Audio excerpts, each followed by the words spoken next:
What's up, iQuare? Hello, welcome. We are live. We're late, but we're live.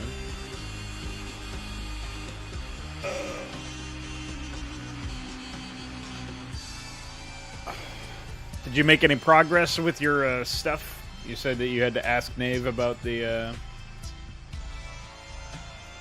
working on the hook, yeah. You said you had to ask Nave about whack, from what I remember. What's up, Luciferius? Yeah, we're mostly trying to help the machine, actually. It's the opposite of versus machine. It's like, shit, can this machine please work? I actually want this machine to kill my fellow man. It just refuses to do that. It refuses to be competent enough to do that. So, what's up, Alexander? Welcome. Think you'll be joining us for Fraud Night today? Either of you guys? We do have, I'm sure we'll have spots open. I saw Balethal was working on an 8-player map. I should provide some feedback for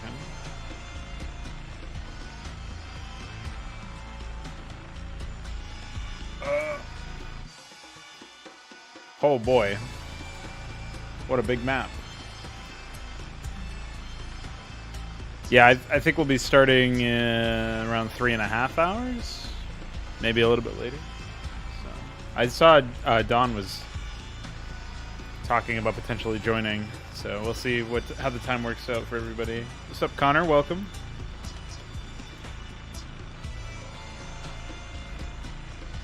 Alright, so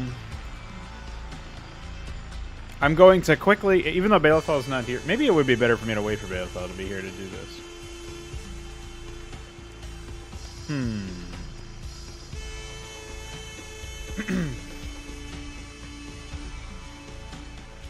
Mixer isn't on. Let's test that.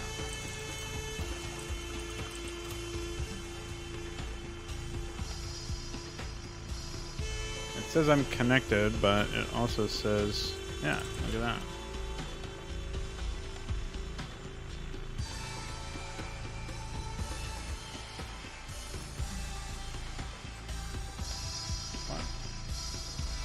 Why didn't you just log me in, you dummy? Oh, I'm gonna have to go get my fucking login information for this. Oh man, my phones are all over in the corner. God damn it.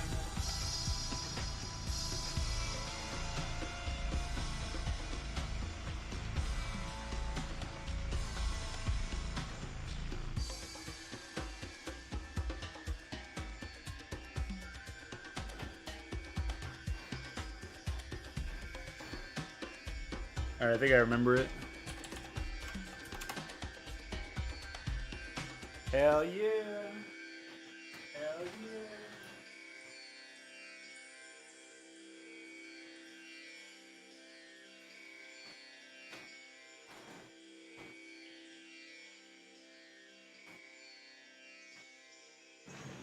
yeah! Alright.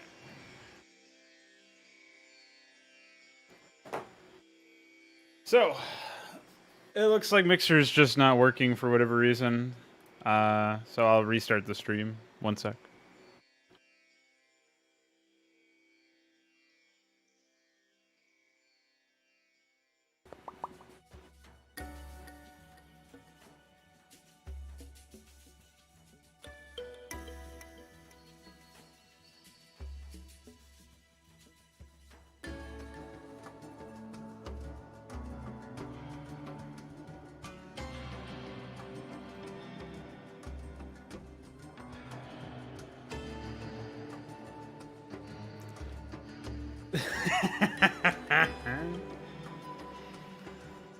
I loved when Blizzard just... do you think it was just that they inlined the function or something? Like, what exactly happened there? Also, I have no idea if it's back on. I'm assuming it is.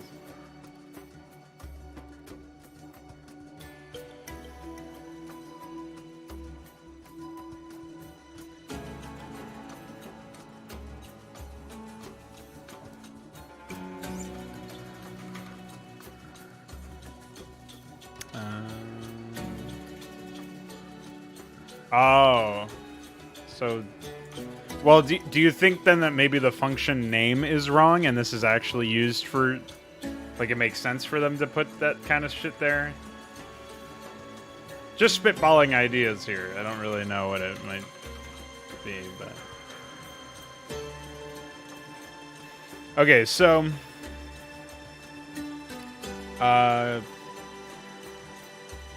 Connor, if you are able to check if Mixer is working, that would be fantastic. It says it was working on the Restream dashboard. You can just double check on that. Let me know. I do have some questions here.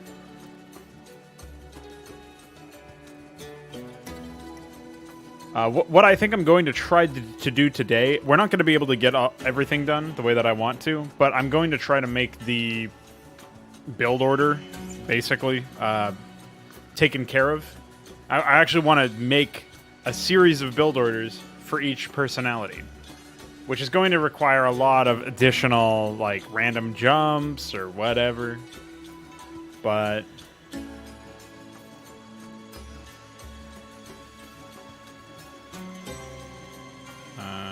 let's see.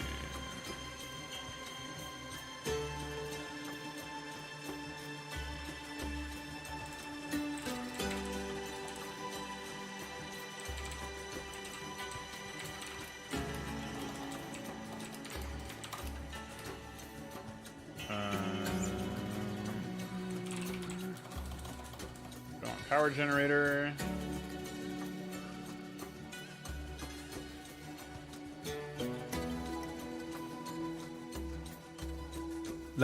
That is very strange.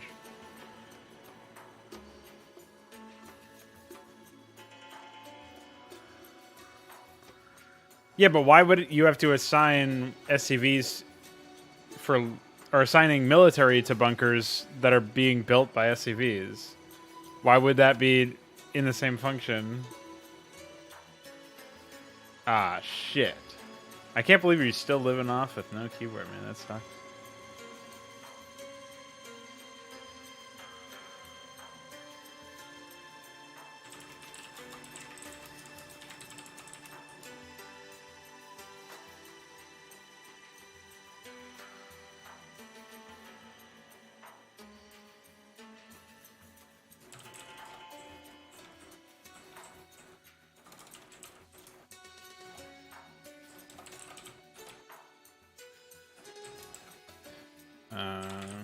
Stasis chamber. Okay. You can ask him. I think he had another falling out with a woman or something, so he... That's subtextual. Based on what I understand, he's been dealing with some shit, so... I'm assuming it's on the back burner. And also, since this fucking pandemic started, he's had to, like, try to sell tractors and other crazy shit to stay alive. So the poor guy's been through some hell, it seems.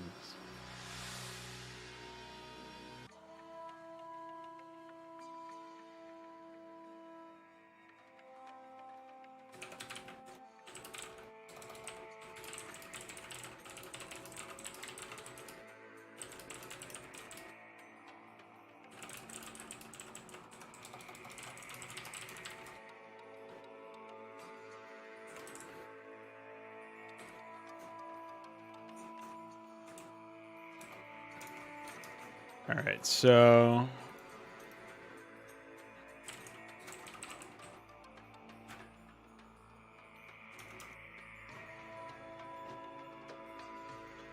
Oh, yeah, maybe he was. Maybe it was for school or something.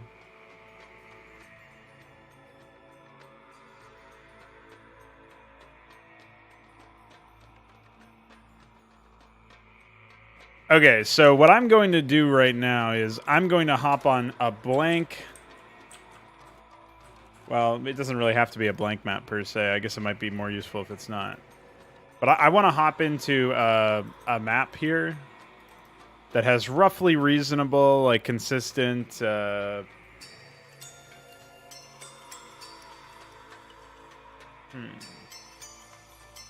maybe it's fine. I'll just play on this. But yeah, I was thinking I wanted to throw on a map real quick, and I'm going to try to nail down rough build orders for stuff. So I was doing a little bit of this yesterday, but what I'm going to do is I'm going to take these build orders, and I'm actually going to implement them to the AI specifically. So first up, since I'm still like, this is my first time launching Starcraft today, I'm going to do one that I'm already relatively familiar with, which is the early Wraith, right?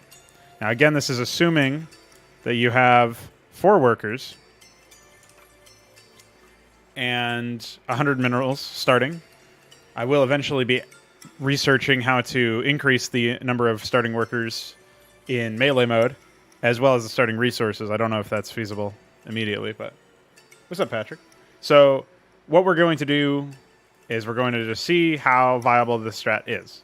Or this, not viable, but we're just going to execute it. We're going to try to take notes so we know that, like, SCV until, you know, probably around, like, 8 depot, I think, is a fair one. So we'll say... That's coming up right now, so we'll just go ahead and do it. So we'll say 8 depot, 9 gas is what I'm planning on here. So if your split's a little bit better than mine, you don't have that issue where you are out of minerals just for a little bit there. Again, we're also playing on a map that has limited mineral efficiency. It's slightly lower mineral efficiency than you might expect. So I was going to do 9 gas, but it doesn't seem necessary. We'll do 10 instead.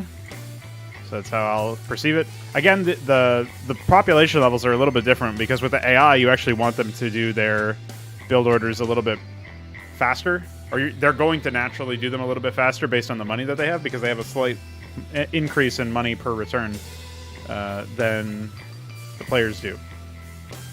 And so at this point, I think it's fine to just keep pumping SCVs. And off we go. So it looks like we can do a 13 racks, which probably means about a 15 depot. Should be 14 armory, I think. So we're just going to try to get some functioning build orders here that will allow us to 15 depot, 16 port, probably. So we'll see. But yeah, this should allow us pretty much everything we need. I don't know why that guy's still not returning resources, but whatever. Fuck him. And yeah, I don't actually know when the... I guess we'll do like 16 marine or whatever. Which will bring us up to 18. Marine. Which means we're going to be looking at like 19 double port.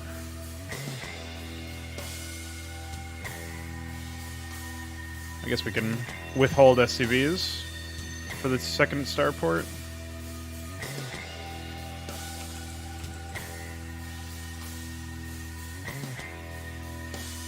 And then, so we'll say 19, or 18 starport is 2, 19 ship weapon. And then 20 marine. And yeah, so it's a fairly robust build, I think. Obviously, you get one marine out relatively early. With enough SCV control, you should be able to repel any early attacks from anything that would be potentially dangerous. And yeah, so then you do 23 Wraith, it looks like.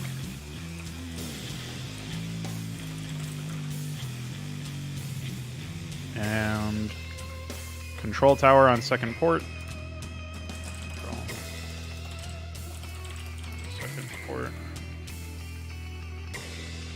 And yeah, then you're stuck at a lacking supply. So I guess at like 22,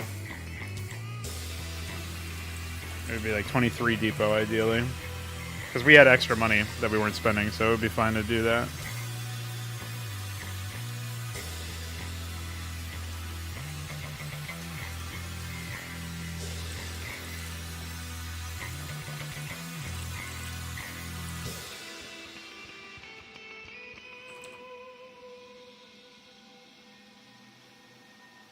So yeah, here we are.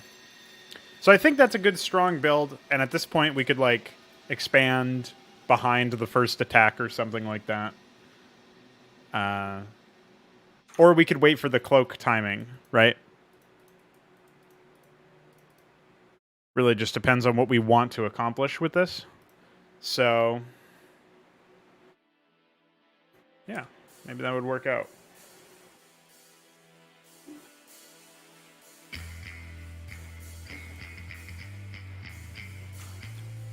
So now we've got this build.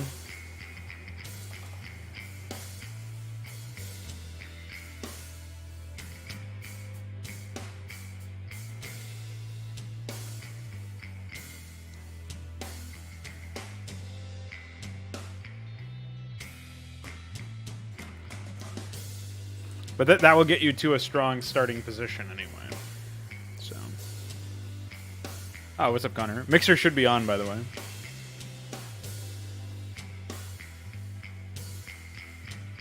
So I think what I'm going to do now is... See, the problem is I'm really bad with Zerg build orders, so I don't really know what to do about that. Oh, also, for whatever reason, I think this is a UMS thing, but it might actually happen normally, where the starting larva is actually 2. I don't think that's the case in Melee, but maybe it is. Do you know offhand, Connor, when you play Melee, do you start out with all 3 larvae?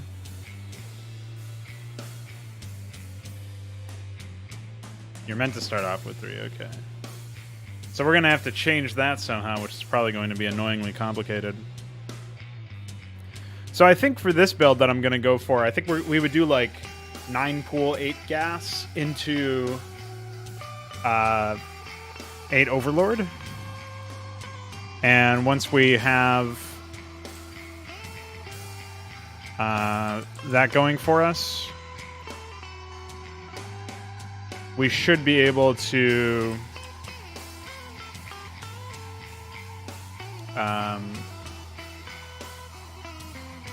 go straight to a Hydralisk Den when the spawning pool pops.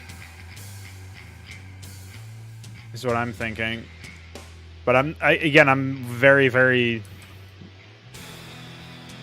bad at gauging like what moves the Zerg is meant to make in any case. So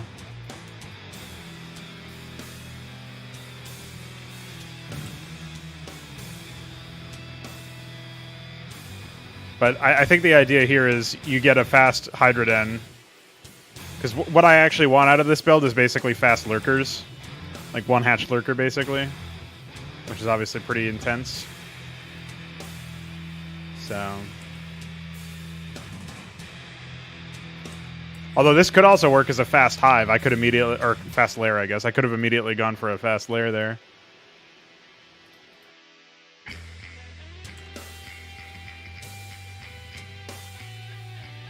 Yeah, that's what I'm basically doing now. This is based off of a one hatch lurker build that's actually on Liquipedia.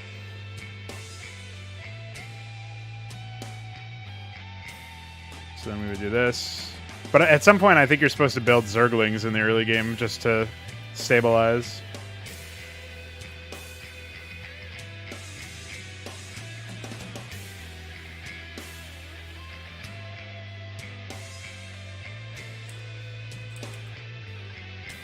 Yeah, for sure. It's one of the reasons why it's such a great game is that even if you do really well with your strategy, it's like if your micro isn't on point, it doesn't matter.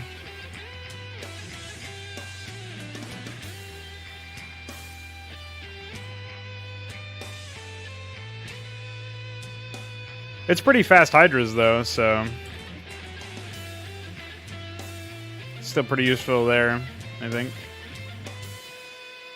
It's just that I don't know what the build would be after this. Right, so after this lair pops, I'm going to go straight into Lurker Den. Which is 100 minerals, 150 gas.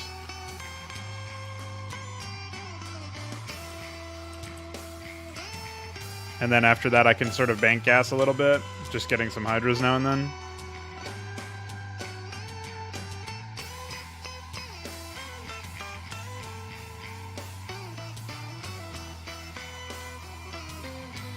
So yeah, like the thing is, this is much more freeform. I really have no idea what to do about the build in general. I think it's actually much faster.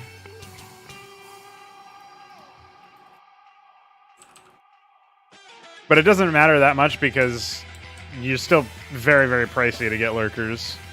I might have to increase it. Oh yeah, I forgot to also update tectonic laws. That's supposed to require a hive. It's pretty powerful research.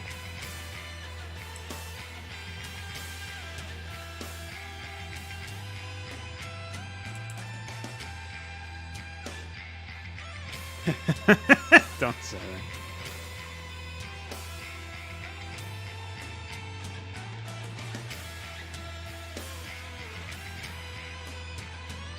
So yeah, now I can just go expand. But yeah, see, this build is probably not nearly close to ideal. Like maybe instead of the Evo chamber, you should take an expansion.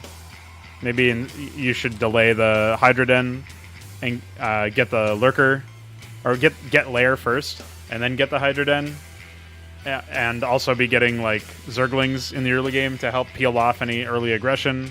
There's like a bunch of different things that might be important there that I'm just not 100% sure on the build order. Like if I go back to the one hatch lurker build, it says you go 9 pool, 8 drone, 9. Okay, so I actually got the gas 1 drone early. So it's 9 pool, 8 drone, 9 gas, 8 overlord, 8 drone, and then you get 6 to 8 Zerglings, which I assume the number depends on the early aggression and how aggressive you as a Zerg player want to be in the early stages and all that shit.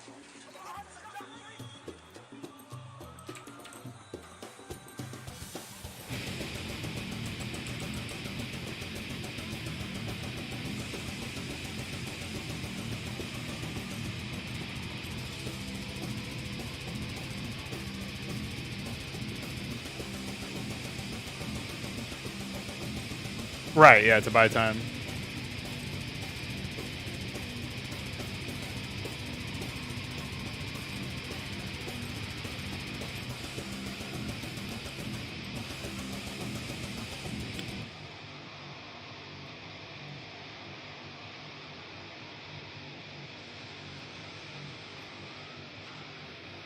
So actually looking at the way this is put together, what I want to do is I want to compare the lurker aspect time.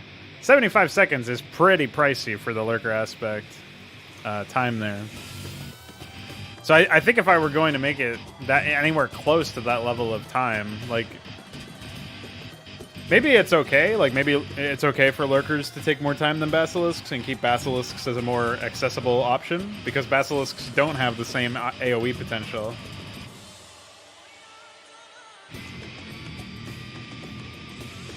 And maybe as a sort of subtle balance tweak, I can reduce the time it takes to research tectonic claws, because I think that's a pretty steep time cost. So let me take a look here.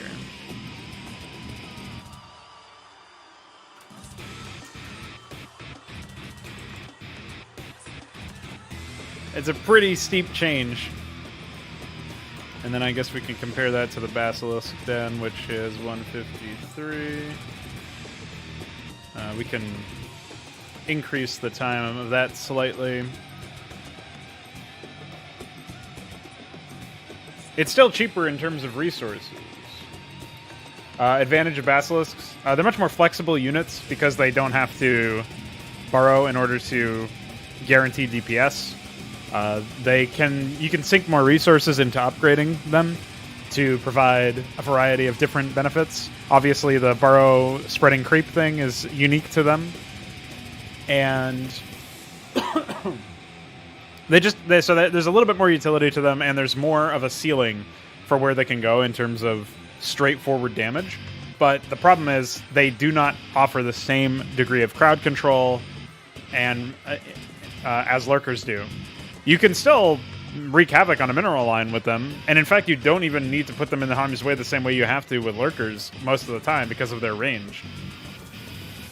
So, I think that basilisks are actually significantly better units than lurkers are for most general cases, even for harassment. Like, if you could take it, for example, this base, lurkers could drop on this base and then burrow like up here, right? But they wouldn't be able to reach the edges of the mineral line. They would still wreak havoc, but they wouldn't be able to reach everything. Basilisks could take out the fucking main structure because of their range. Then that's probably before you even look at the... like if I go to... If I put a Basilisk there and then I tick on the range display. So, alright, so they can't quite hit the main structure, it looks like. But they have some pretty fucking free reign access over here to the entire mineral line. And with the creep upgrade, with one of them burrowed, that would be targeting... I'm pretty sure they would hit the main structure, and they would also definitely hit the gas structures. Lurkers do not have the same range, so... and obviously lurkers are more expensive, right? So the problem is, like, when you buy lurkers, you're paying for the opportunity to deal a lot more instant AoE damage and shut down a lot more aggression as well. You can use them as a much more defensive unit, whereas basilisks are more in... I think basilisks are a more aggressive option than a defensive option as well. So there's a little bit of duality there. There's more than meets the eye, I think. So I'm sure there's plenty of options there. In any case, these changes to bring the Hydralisk morph accessibilities in line with the previous version of the game, I think it's a fine experiment. I don't know that this was really a problem, per se, with how fast you could get it. But I think that knowing the Lurker Den morph time being so much higher now, you know, maybe I will nerf it or buff it slightly so that it's faster, but it probably won't be as fast as it was before, where it was taking like barely over 30 seconds or something. So maybe this is fine. Maybe we'll revert these changes entirely and go back to the way it was before. But I think it's fine to have a little bit of duality there anyway. The other thing that nobody really talks about or thinks about, I don't think, is that Zerg actually spend a lot of money upgrading their structures. I mean, you have to factor in the 50 mineral cost of a drone to every structure, and then you factor in the lost mining time of that drone. But even without the lost mining time, like, creep colonies are 75 plus 50, so it's 125 minerals just to get a creep colony that can then be upgraded with 50 more minerals into an actual defensive structure. And so they actually have the most expensive static defense besides, like, a bunker loaded with marines or something. They have the most expensive, like, tech structures with the Spire morphing to the Greater Spire, and now, obviously, all of the other Spire morphs, all of the various morphs of the... whatever it was called, the Hydralisk Den, stuff like that. So they spend a lot of money on that stuff, and it's basically like putting all of their eggs into one basket. They lose that. They lose out on a lot of money, and a pretty large investment anyway. So we'll see what happens with that. It's just an observation. I think it's neat.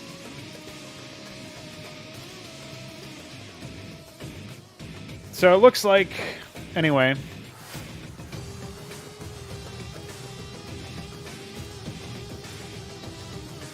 yeah, Spire has 3 different morphs. Hydralisk Den has 2. I may end up having the Ultralisk Cavern morph into a Screamer Hut or something, or whatever I end up calling it.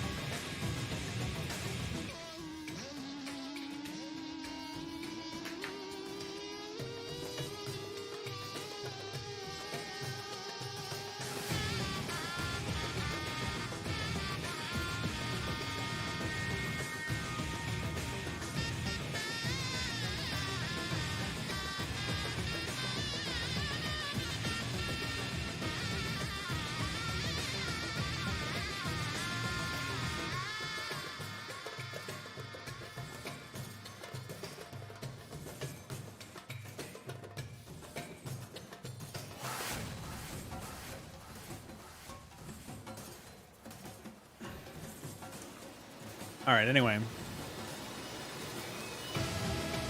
So we were in the middle of setting up the stuff here.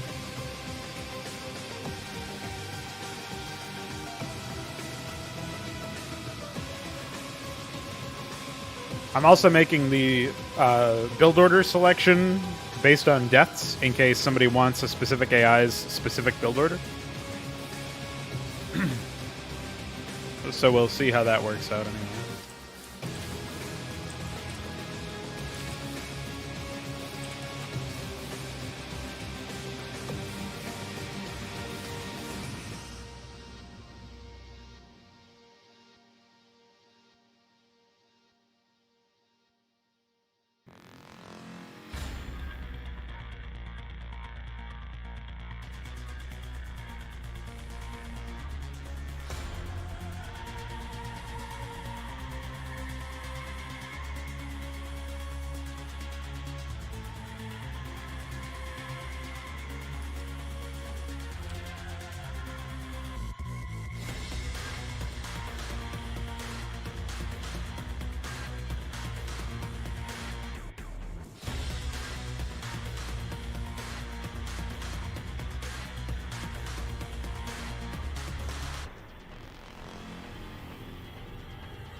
Yeah, Vorvelings don't need a text structure, but that's mostly because I think if they required one, it would be either such a silly morph because, like, Vorvelings will probably end up requiring evolution chambers because it's a pretty like without having to get evolution chambers, Vorvelings are really fucking tanky right now. So I'm thinking there's probably going to be something there. That being said, the spawning pool morphing to another structure seems difficult to justify based on the fact that the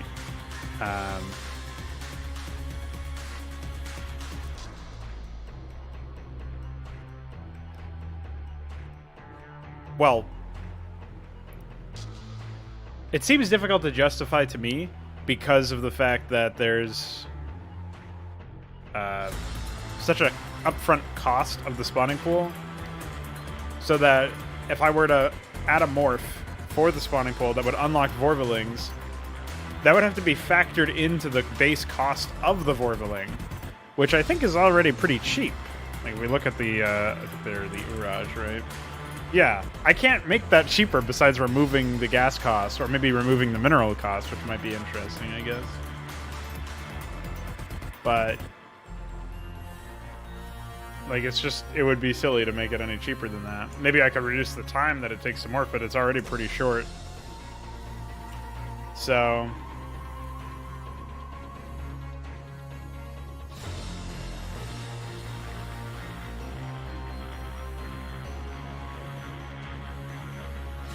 well, they're already pretty easy to spam, I think.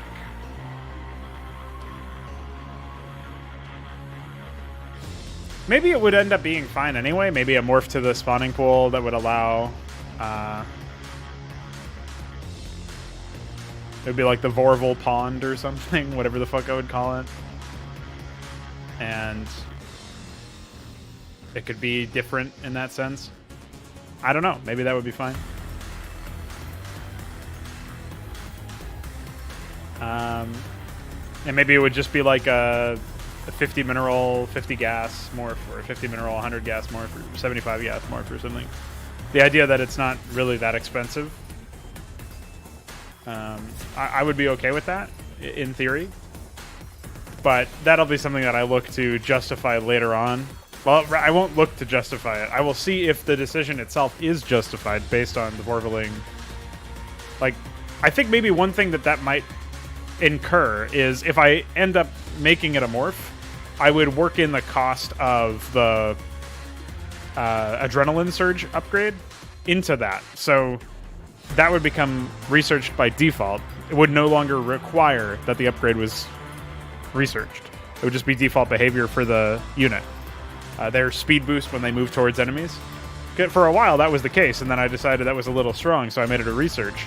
If instead we just make it so that you can't even access the unit until you get an evolution to the spawning pool, that ties in with the regular theme.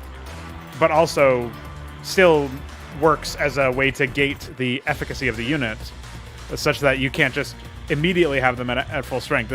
It's more of a binary thing now, or if I do that, it's more of a binary thing because right now you can have access to the unit, but then you have to upgrade them. In this case, you'd be having access to the unit only when you get, like, you could only have access to the unit with that behavior. You couldn't have access to that unit before they were at that full strength level. So I don't know. That's a tough situation.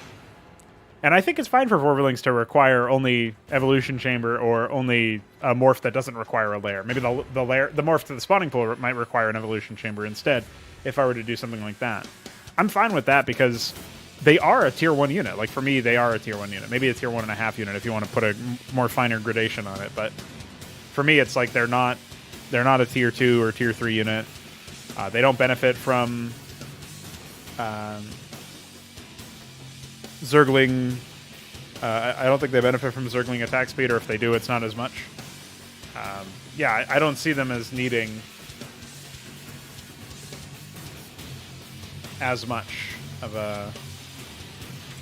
Like, I don't see them being used as a tier 3 unit or a tier 2 unit without significant changes to the unit itself, and I think the unit is in a good spot now, so I'm not super worried about that.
Alright, so we have our build order here for the 2-port Wraith.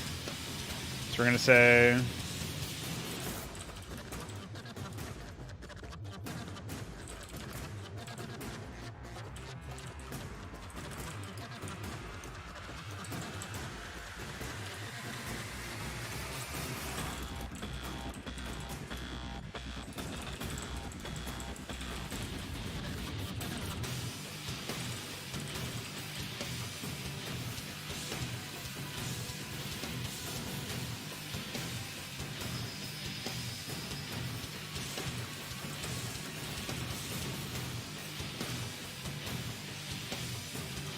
Well, I guess the problem with this again is that I'm using like human time frame logic or whatever. Yeah, but I think we already have issues with the AI not defending themselves very well. If they don't get a barracks and a marine out, they will probably get fucking annihilated.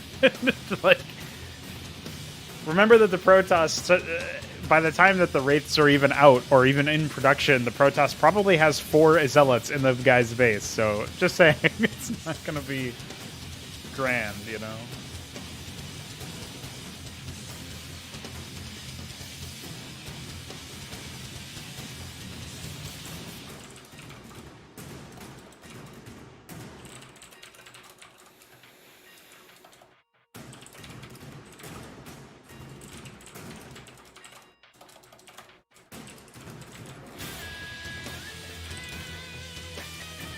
No, I just have the graphic that you made. Well, I don't even have that, but...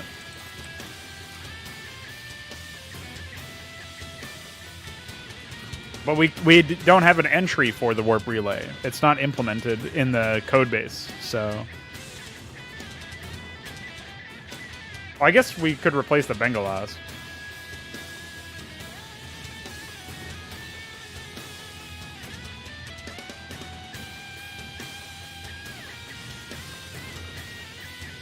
You build 15 SCVs, Sure Classic.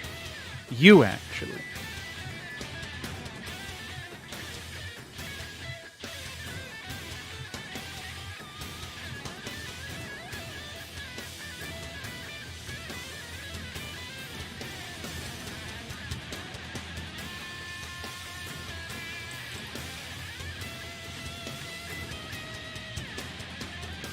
What does what come from?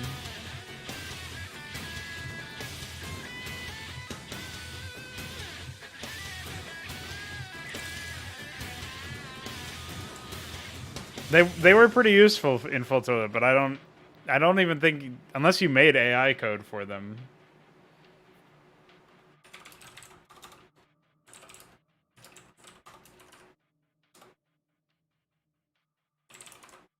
I think you said that we can't actually implement them until we get the order extender done, because we need them to behave like siege mode, where it stops the unit.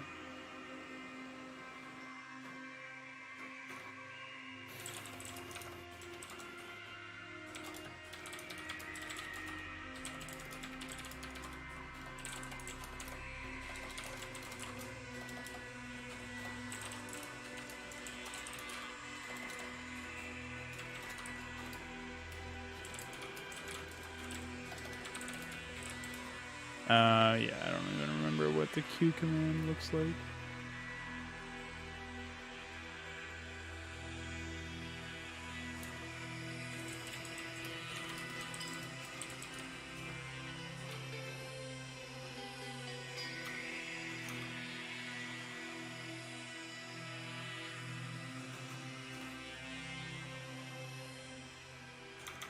Oh. I didn't know that.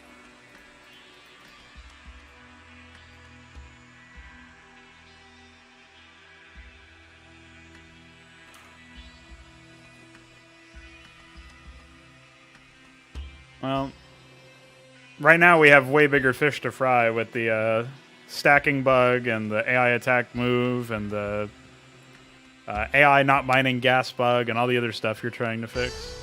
But I'm sure eventually we will be able to implement. Like I said, I don't think we can actually implement the unit until we have more the extenders anyway. I could replace some more critters, but it seems silly to do that. I'm just going to unreplace them once we have the extenders anyway.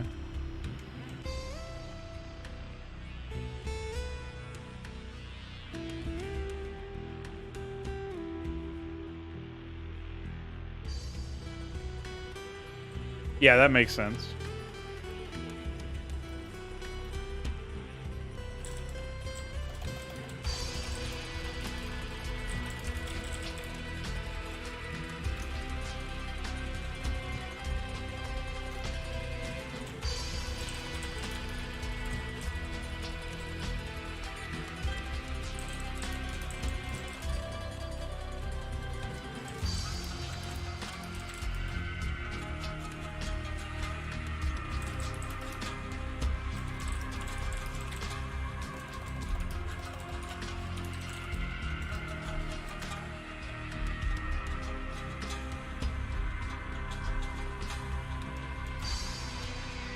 No, I think you should focus on what you're already working on. Aren't you jumping around between like 3 or 4 different things right now anyway?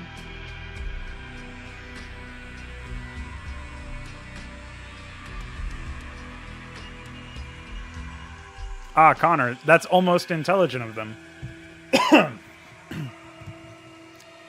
If only they also destroyed the refinery.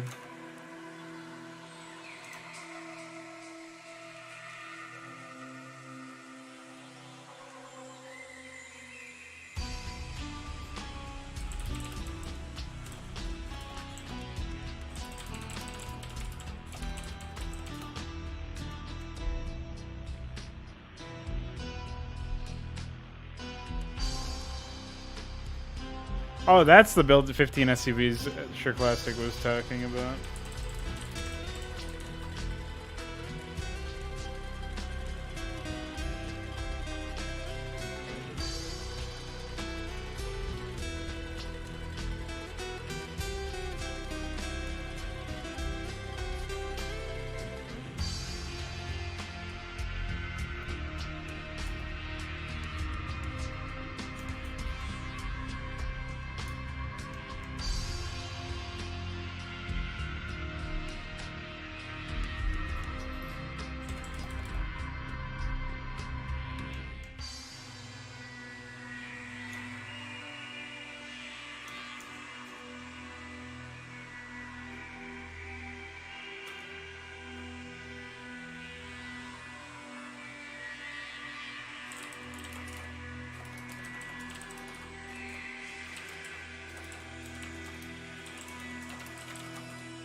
would look like it would get countered by a single air unit.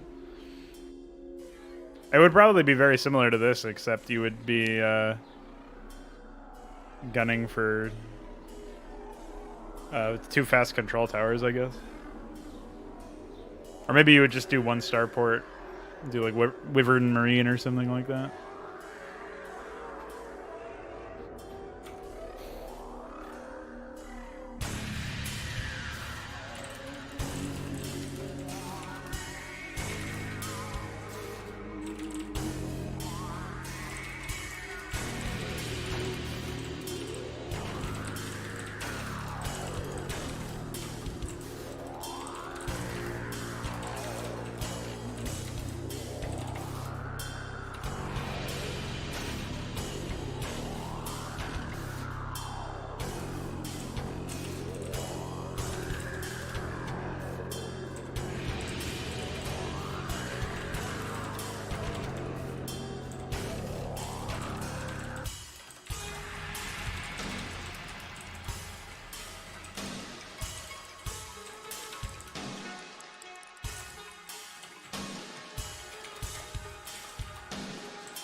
It looks like there's a bunch of building morph stuff in hooked, or unhooked.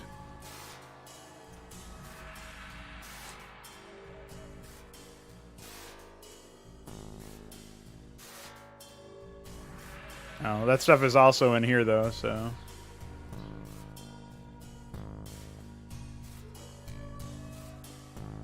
I'm not sure how I would determine whether or not they were.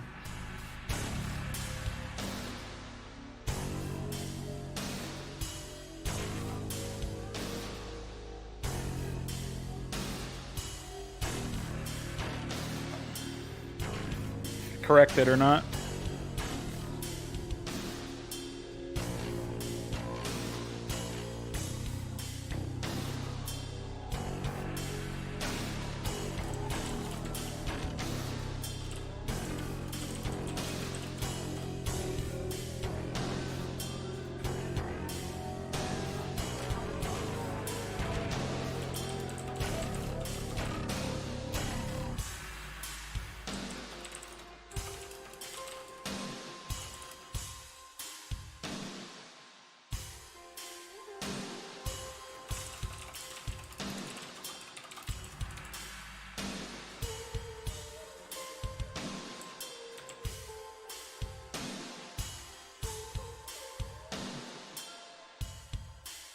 Yeah, you're supposed to get the second starport gets the control tower so that you have the opportunity to get a cloaking field super early.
So yeah, with any luck, the build orders being more specific, more constrained, will help the AI with early game performance, and will also be something that's like a bit more consistent and just in general will deliver a better experience overall. That's my hope anyway.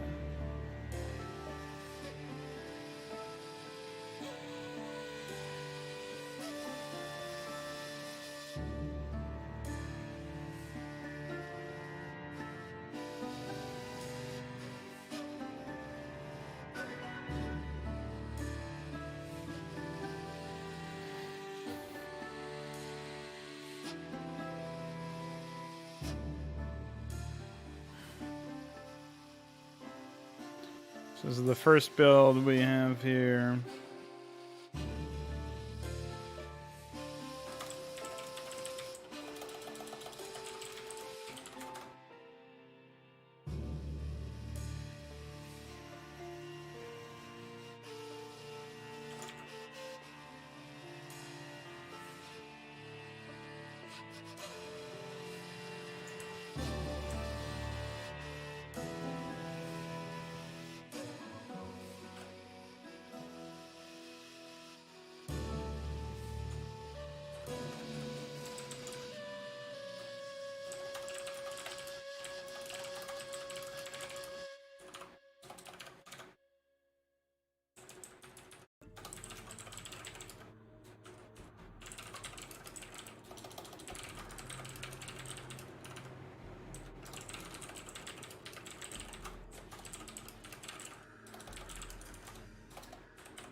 Oh boy. Alright.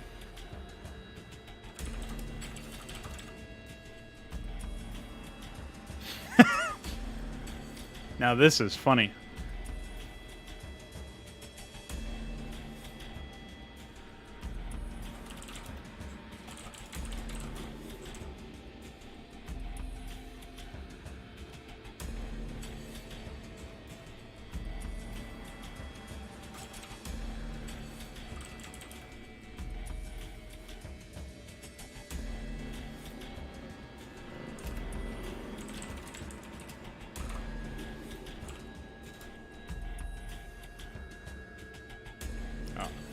Never mind. It actually is the first upgrade.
Okay.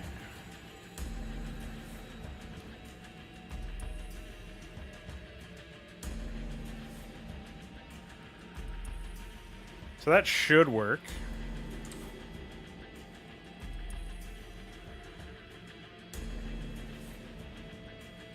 I only built one med bay out of the 3 barracks. They will probably add more med bays or something later on, automatically in their script.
Okay.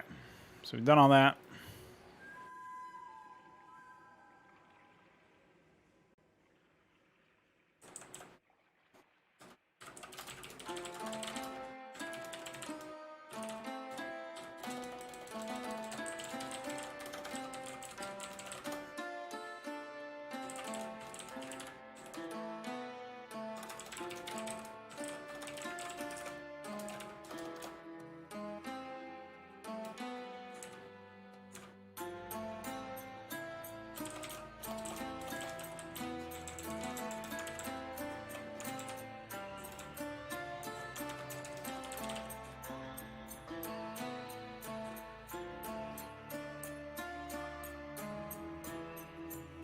Now, what did you tell me your build order was? It was like a bio. It was actually a mech switch, I think. It said it was like an 8 racks something.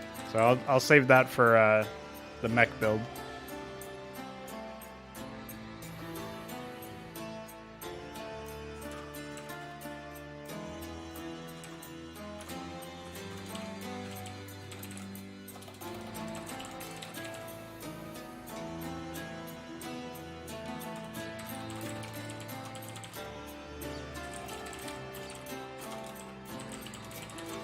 Yeah, you said it was like an 8 racks into a full mech switch.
So.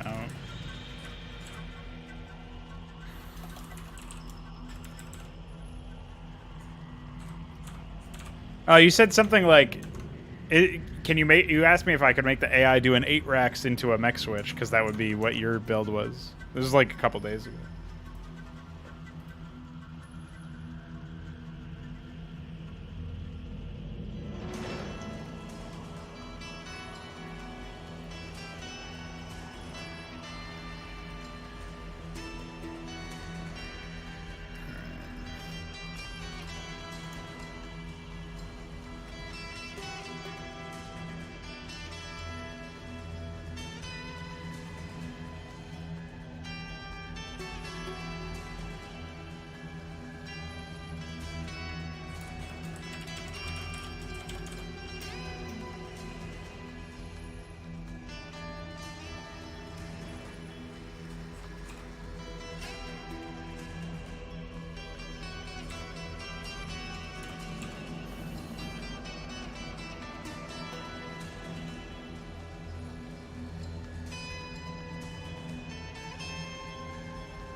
Okay.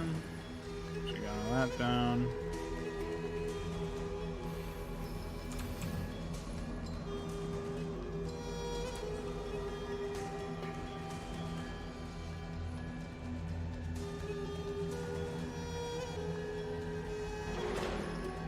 Oh yeah, so no, I can't tell the AI to use SCVs for like in combat or whatever, unfortunately.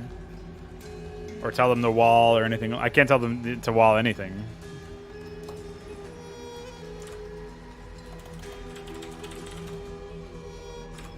Which is pretty unfortunate, but it's just how it is.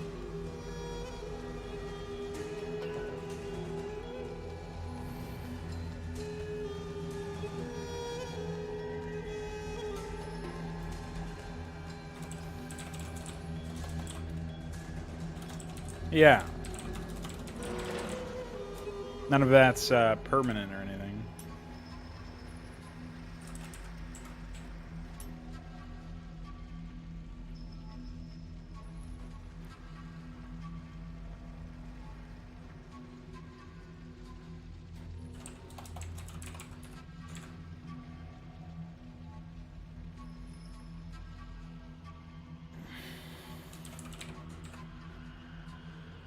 True. Yeah. I mean, just remember the AI from Inconsummate, which was not even a full 3 years ago yet. We are coming up on the 3rd year anniversary of the release of Inconsummate. And seeing how far the AI has developed, how far we have developed as a community, as developers, as players, it's some real fucking inspirational shit. And as we get more skilled and comfortable and, you know, dug in, it's going to be good. I'm looking forward to it.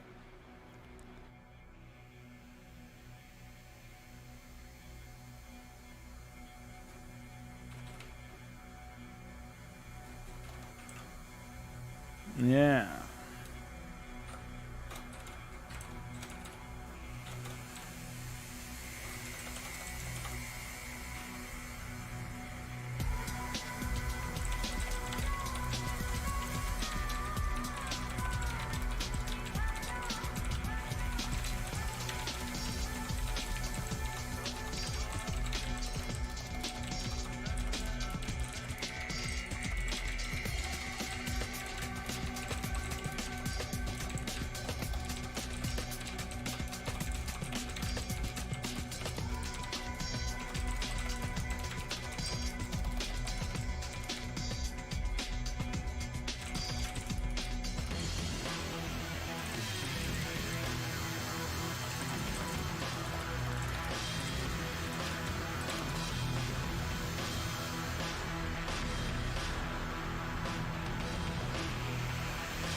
All right, so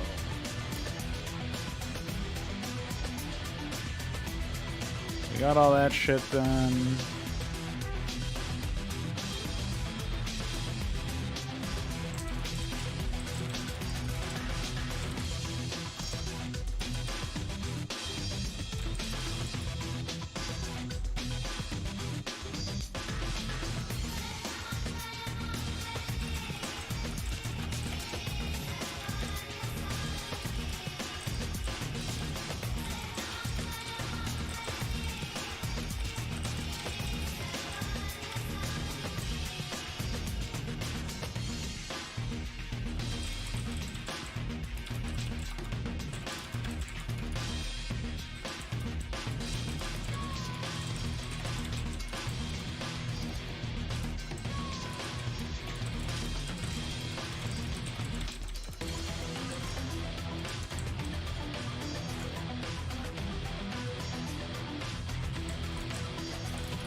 Okay.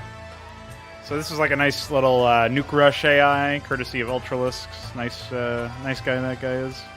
You can get some pretty sick build order shit out of that. But so we'll see how those perform. Those are obviously were done sort of like wing it. I wang it, winged it. I don't know how you would say that, but I didn't research those really. So there's probably ways that I could improve that timing. But we'll see what happens. For the mech. So I have one as Connor. Which will be the 8 racks into mech switch.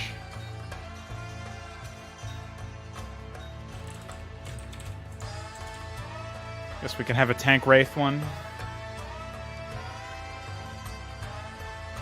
And then we could do like a fast vulture one or something too, like a two fact vulture.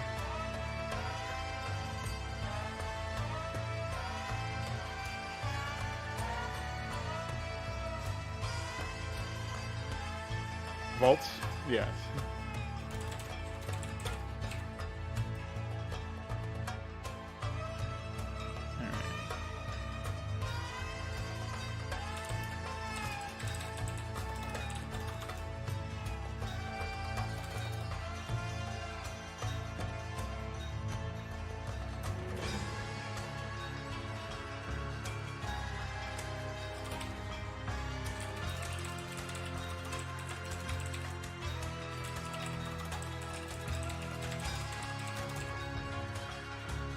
This would be like a super fast vulture, where you'd get vultures as your first units instead of marines. I think like you'd probably only start your barracks after your second factory has started. That's what I'm thinking right now. I'm not really sure how that would work out though, so I guess I'll give it a shot. Start trying to research that one right about now.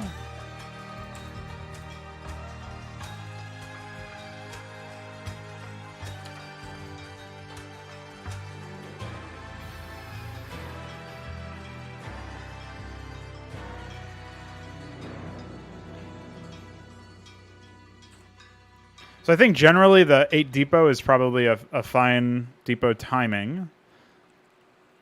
It's probably like a generic one. So we can do 8 depot.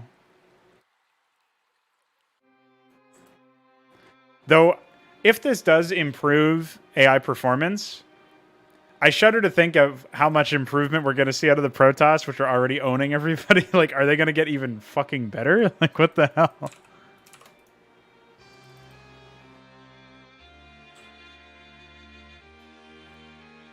And I guess you would want the fast gas too, just like in your starport build. So you get your like 10 gas or whatever.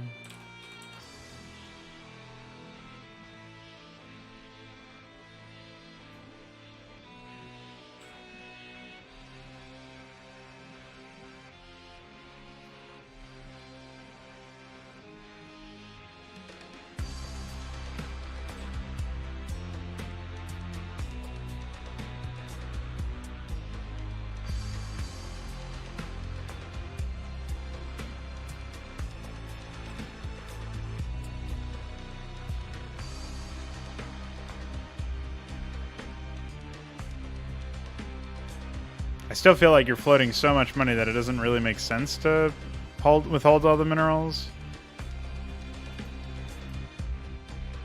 But maybe you're supposed to bank all that, I don't know. So you're looking at a 13 armory just like the starport build. Oh no, I think maybe the armory was a little bit faster or something. So I guess you could do the gas earlier to speed this process up and then have less minerals in general.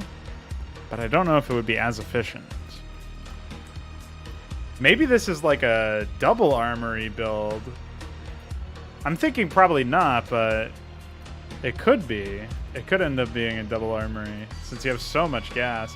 By the time you finish, I mean, I guess the inverse is you're saving 400 minerals so that you can immediately throw down a lot of like 2 factories, right? So there is that. I was also late on my depot.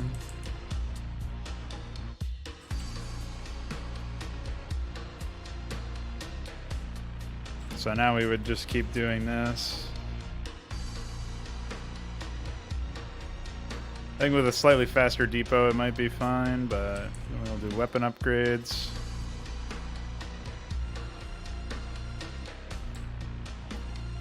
I mean, this build could be super useful as like a 2-fact anything. You could transition into tanks from this. You could go fast expo, I guess. Well, it's not really fast, but you could go into an expansion after that.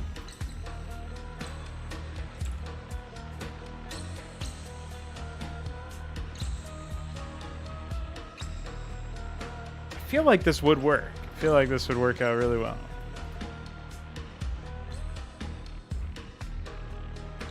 Here we go. Get two vultures instantly, and then you could do machine shop or something afterwards. Okay, thanks.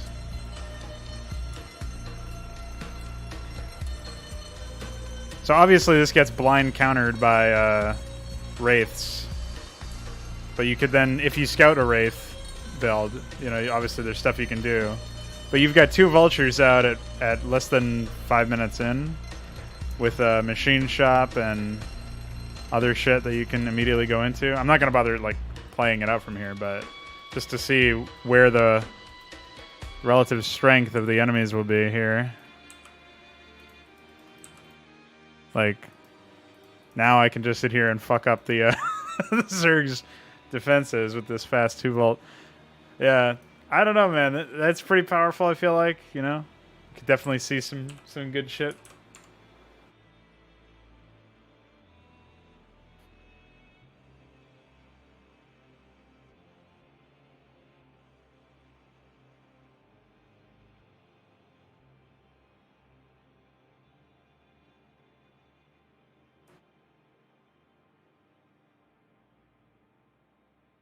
So then you're doing...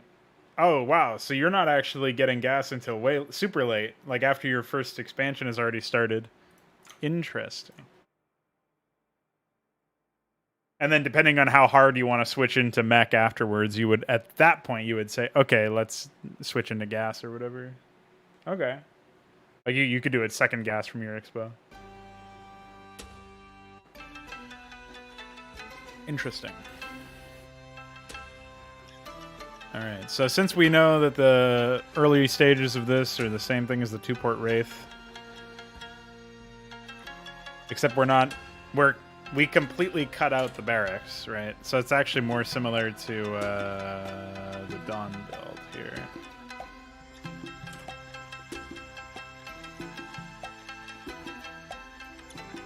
Gotcha. Yeah, I guess that would be more of an adaptation.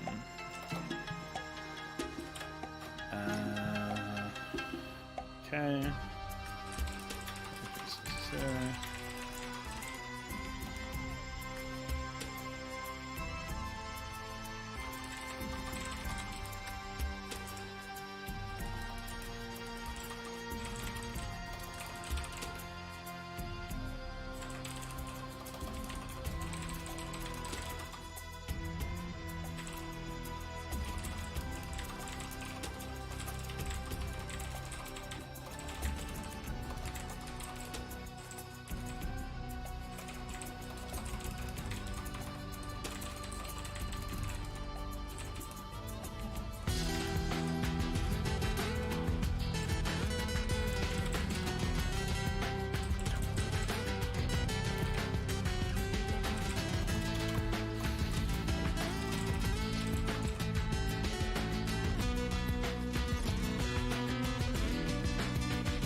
And with that first machine shop, I could even tell the AI to specifically get like vulture speed or mines or something. I won't bother with that in this case, but...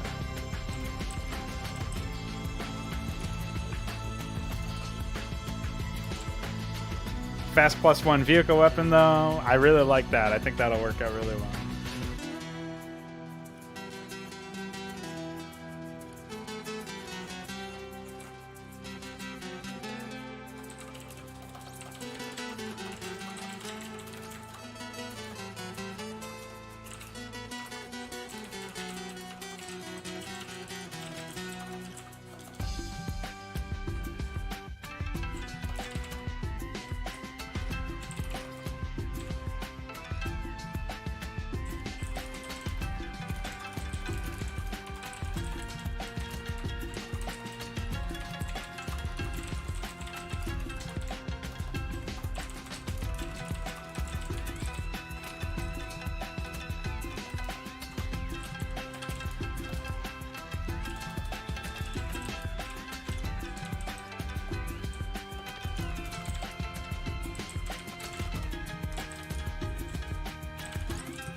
Okay.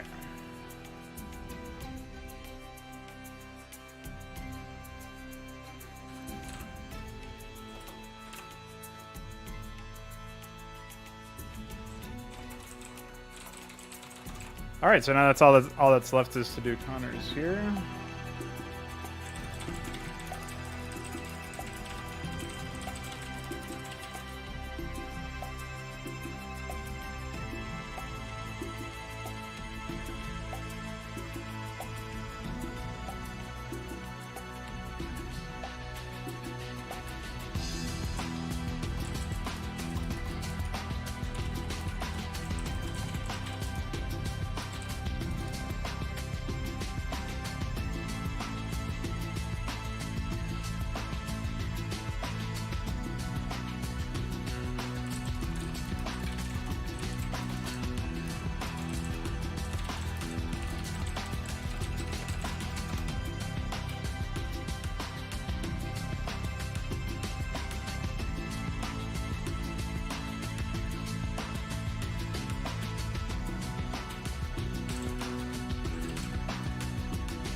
Well, I just slapped together mine real quick in a first test. If you see something wrong with it, then feel free to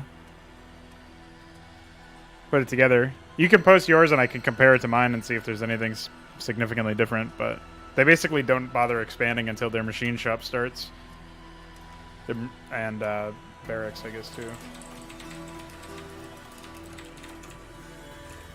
Let's see if this compiles fine with no issues. Stasis chamber not found, by the way.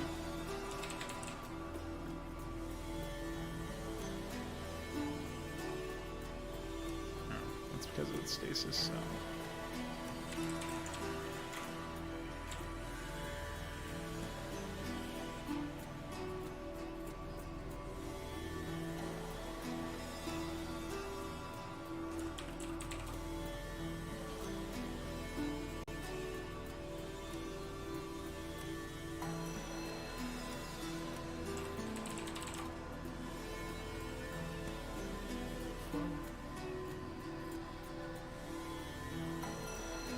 Oh.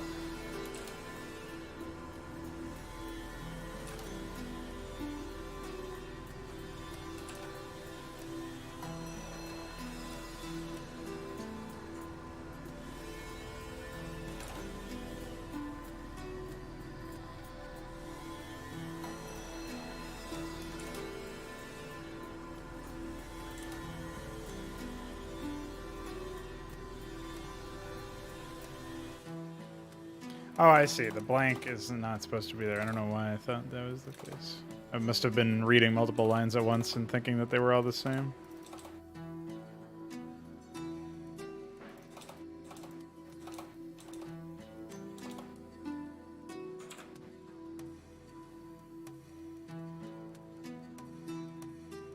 Yeah, that's what I did too. I didn't check the time, but...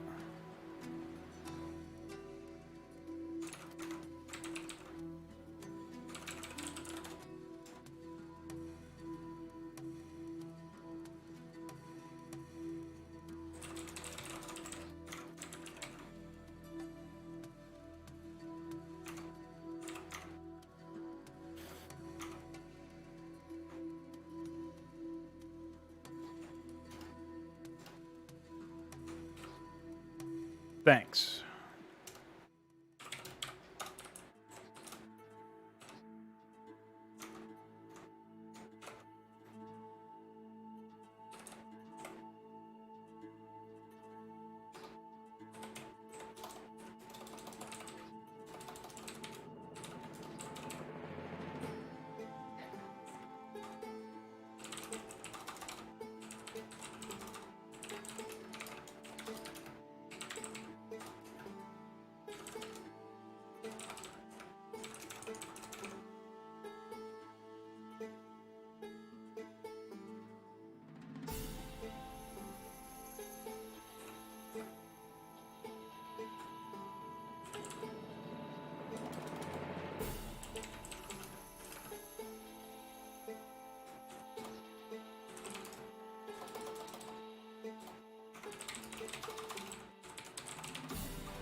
It's probably some small benefit.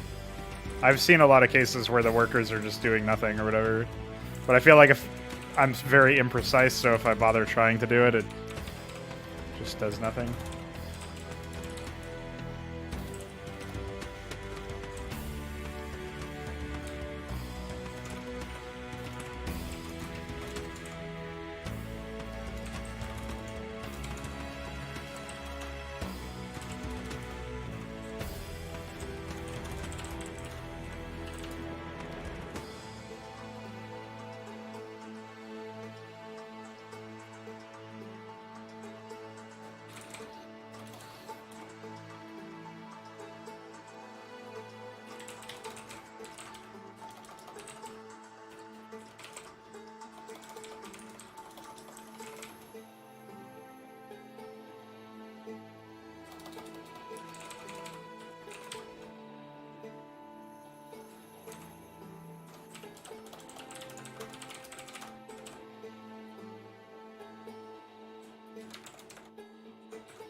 All right, so we're in there.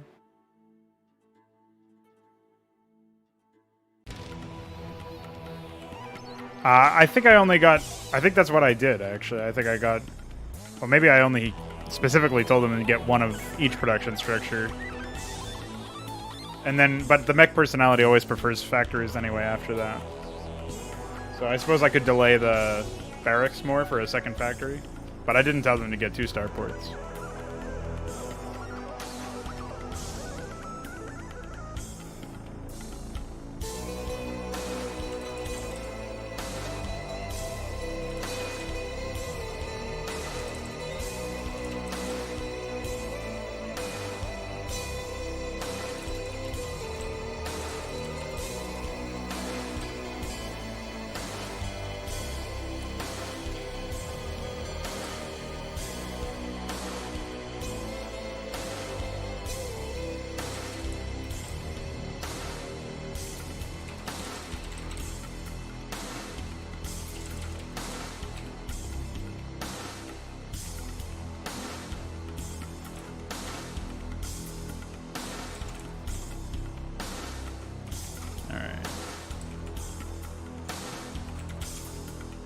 So with any luck, that will work out okay for telling me what their build is.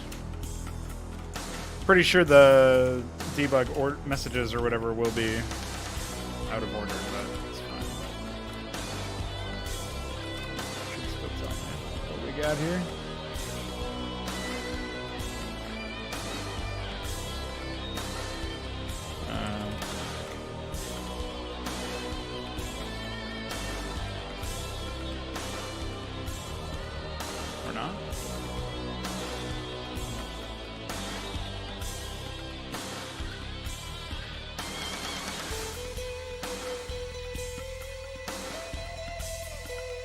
Maybe they randomed to the general build order. I didn't add any debug messages from that. So.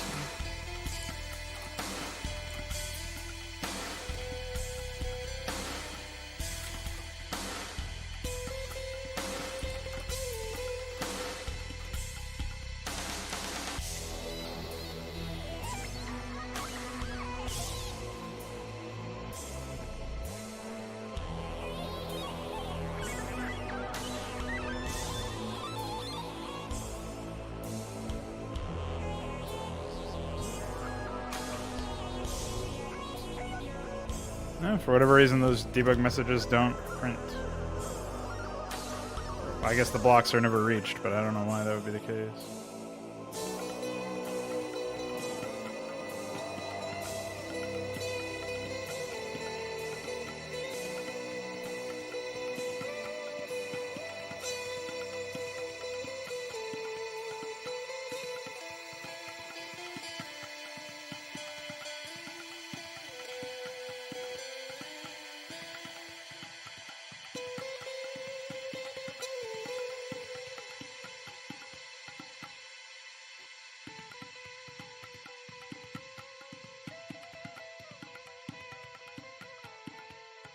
So obviously the Zerg are the ones that require this kind of hand-holding the most in the early game based on what we've seen.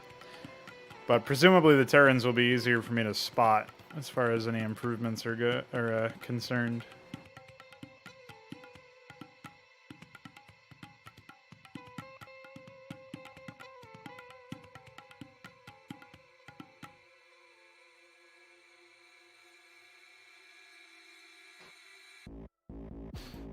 So first production structure is coming out at around the same time, or I guess I should say first structure.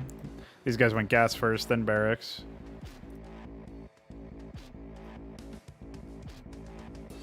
Or it was barracks first, then refinery.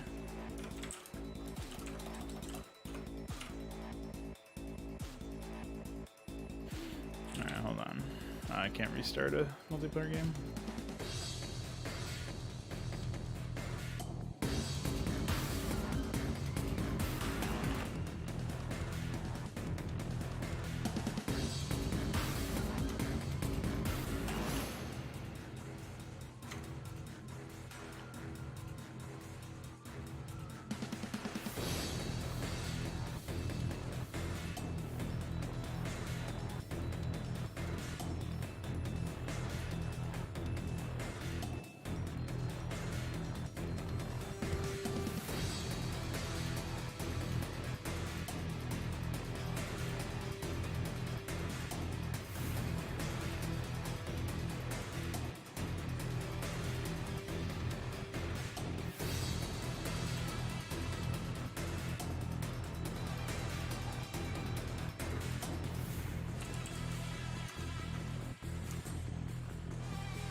Looks like this was the 3 racks.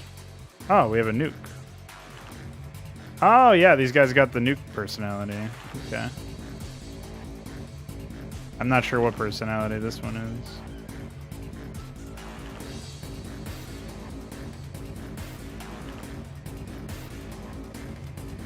It looks like this might just be a general personality.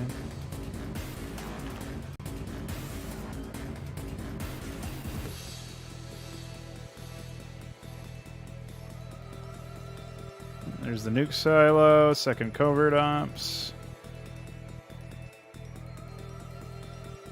Okay.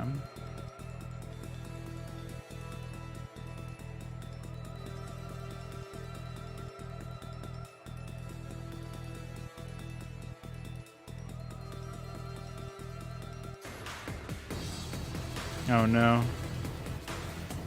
Oh, okay. Blue actually has some Zerglings. Surprising.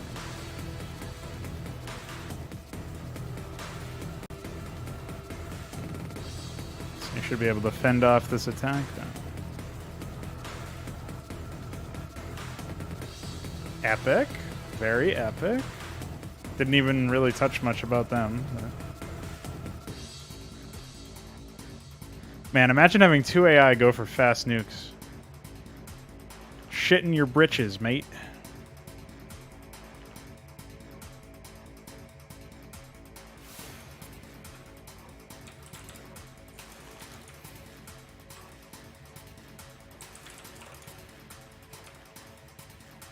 Executed.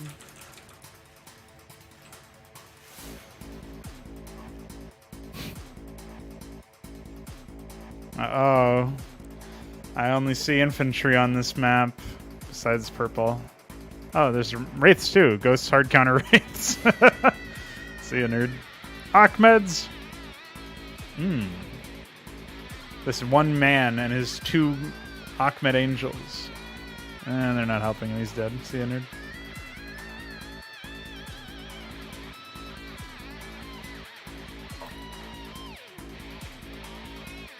What's up, Don? I don't know what that means, but you know.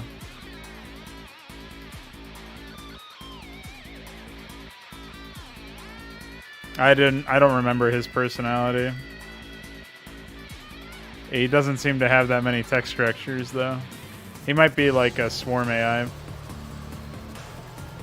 Classic cloak. See ya, nerd. There we go.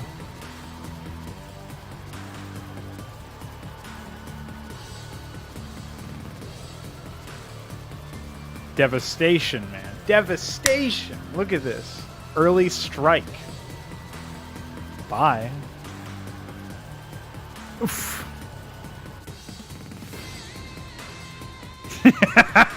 See ya. Still no nuke, but that's okay.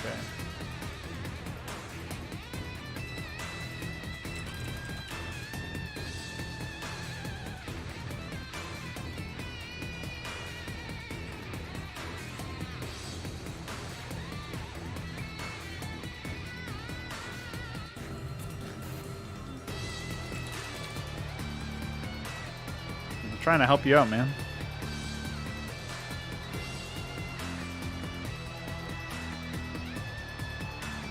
Yeah, I think this personality... Let's take a look. So they have a request for nothing but hatcheries, yeah. I don't know then.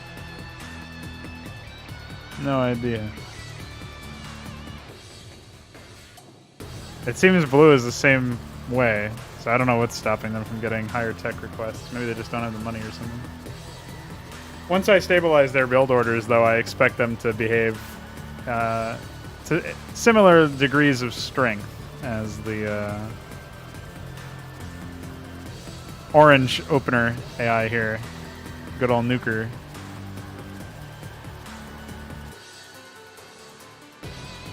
It's pretty cool, man.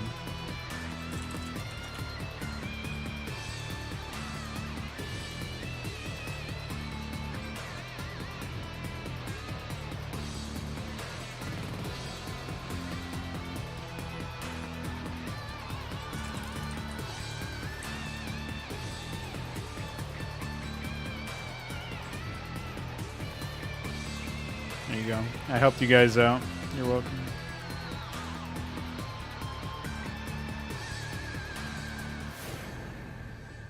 Dude, this 12 kill ghost, man. Round of applause. Oh, 13. And he's got +1 now. It's over.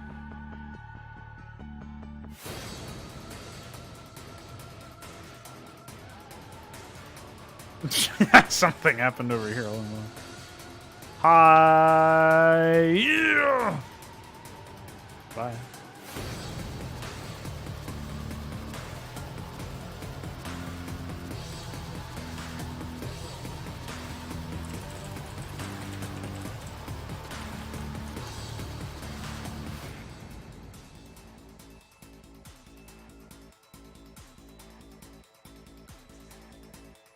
Did they get a text structure yet? No? Okay.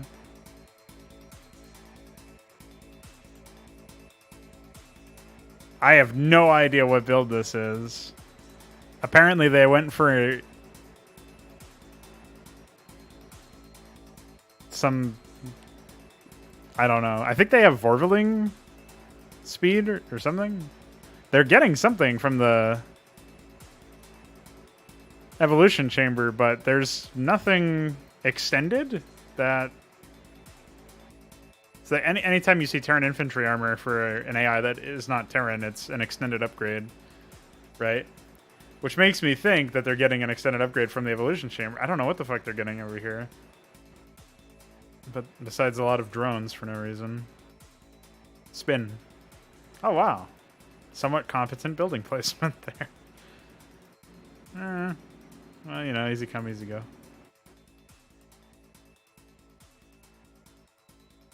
Yeah, I think the bottom team is winning. What do you guys think? So yeah, we're going to have to fix up the Zergs specifically, get them much better build orders. Clearly that is a problem. So I guess that'll be my next target. I haven't fully debugged the other ones, and I really don't even know why. Oh, I know why.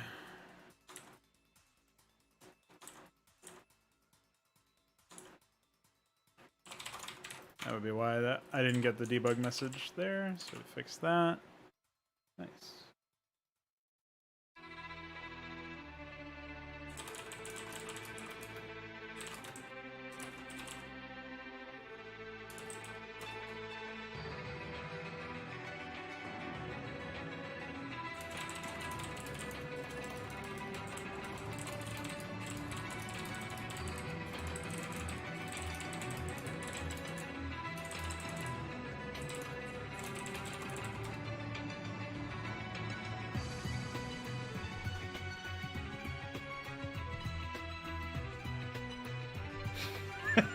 Jesus Christ.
What's up, Don? What maps are we playing? Good question. Well, my map is ready to be played. Although it's a little hard to see lurkers that are... Well, any borrowed units, it's pretty hard to see because of the nighttime palette on when they're borrowed on asphalt. I don't really know what could be done to fix that, though.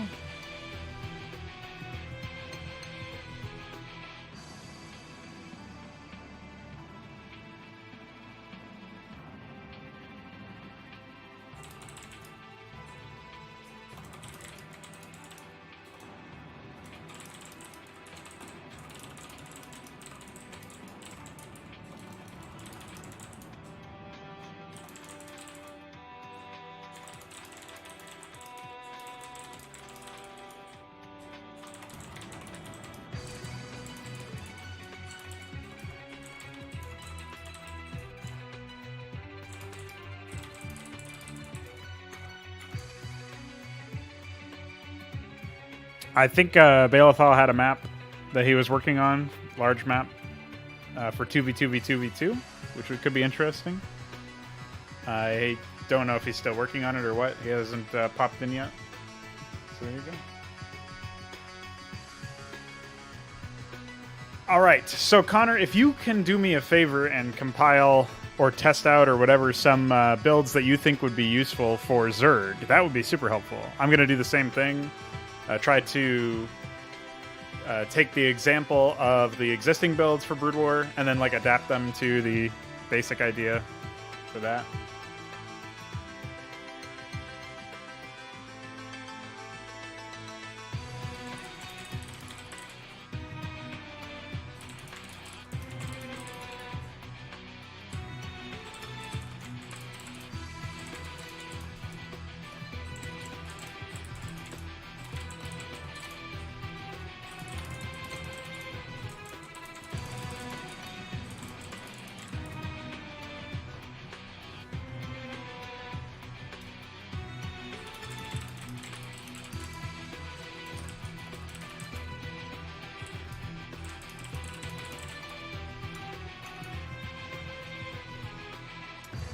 All right, so I am going to take a quick bathroom break.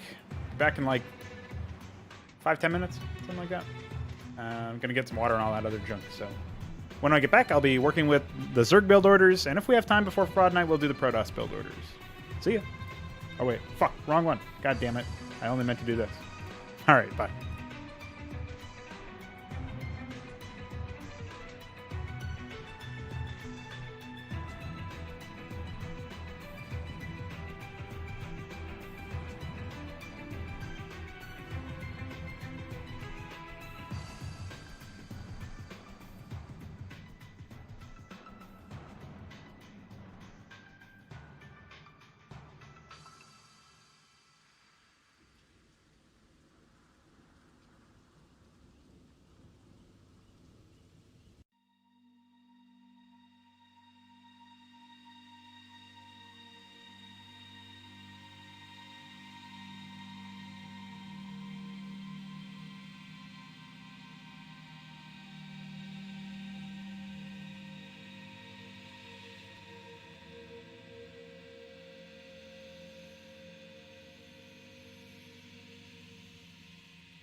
Yo, yo, yo.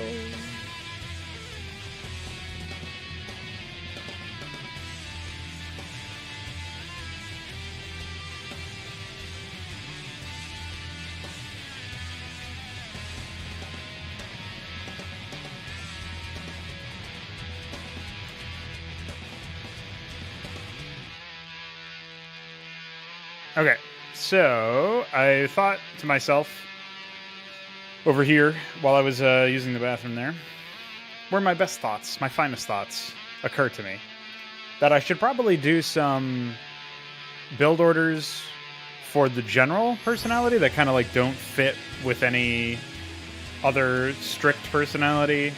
Like I think Connor's 8 racks into tech switch, mech switch would probably be best as a general one.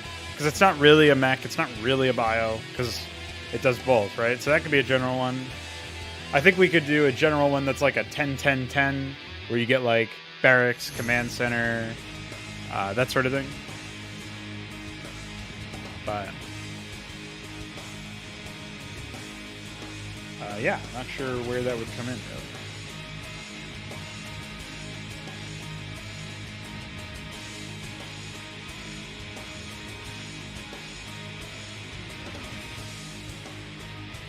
Yeah, I was asking you if you to work on a few like Zerg ones. I specifically want one that's like a generic like 2-hatch muta. I don't know if there's one that's like something that you can experiment with straight up, but I'm going to do a quick something similar to a 10-10-10 here while I sit and wait.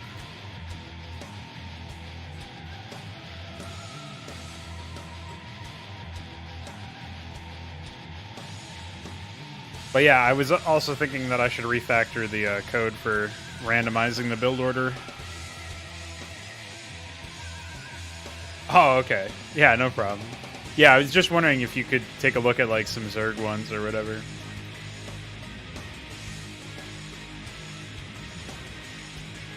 I would like a couple of air-based builds. Maybe one that also goes into like early Guardians or something.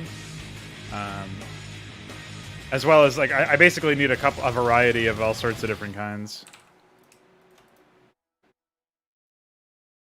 If that makes any sense here, so. 10-10-10 normally goes, is it barracks first? Or is it command center first, then barracks, then gas? I don't actually remember the order.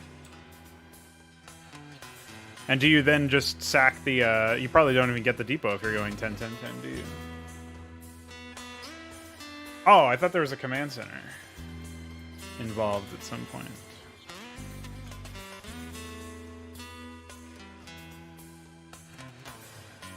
What's the build where you do like a fast command center?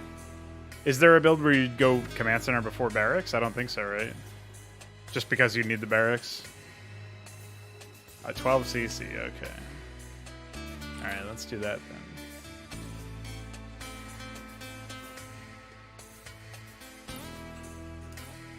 Hold on, that was an utterly atrocious split by me, so let's try this. It's a little bit better. So what would a build be for 12cc? It would be something like...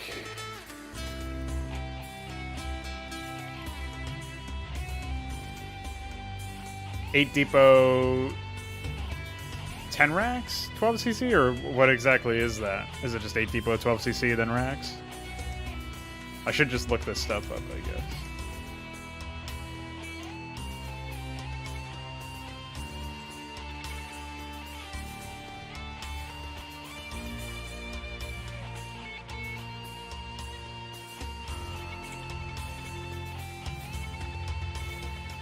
Nine sub 10 racks, 12cc. Got it. So I'm doing my supply depot a little early for that.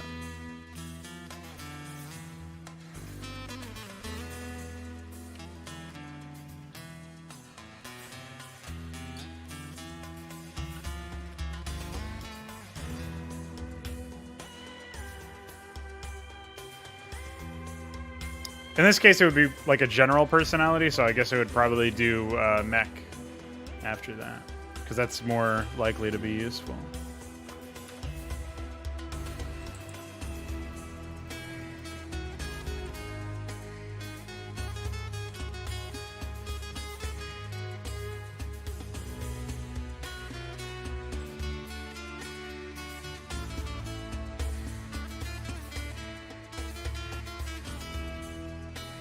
Wow, nice. What a disaster.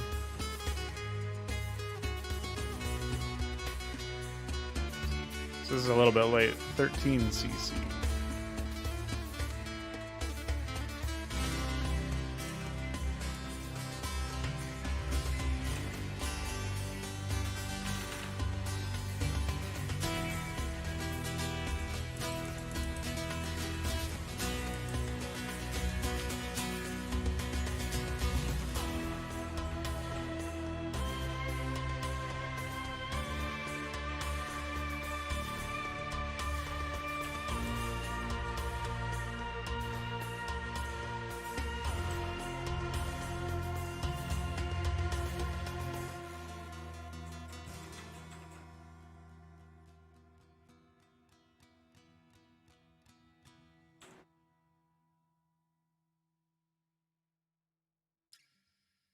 The other thing about the armory change up here, where the armory no longer requires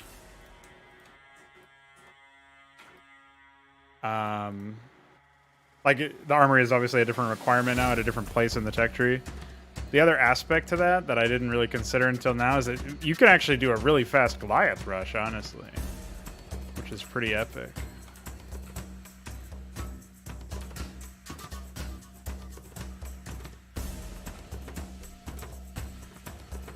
Not that I think it would be particularly useful. You can also get super fast Valkyrie, right? If you need to.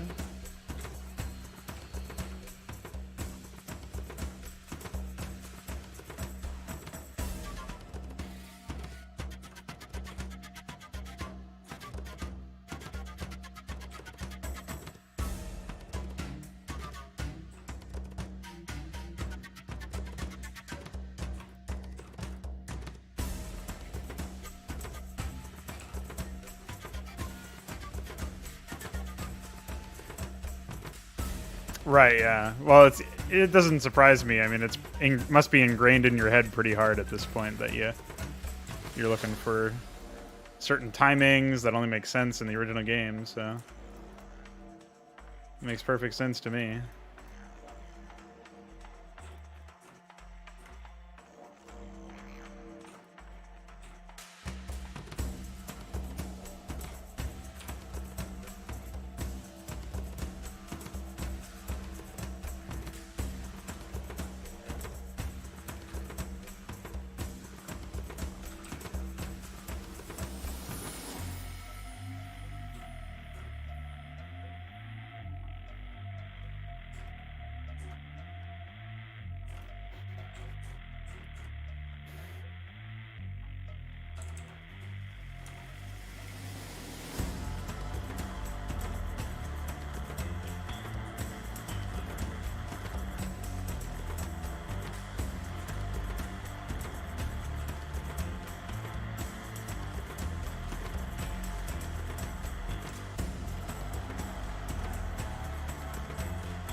Yeah, that's a good idea. Expos behind the aggro is always something that I look for.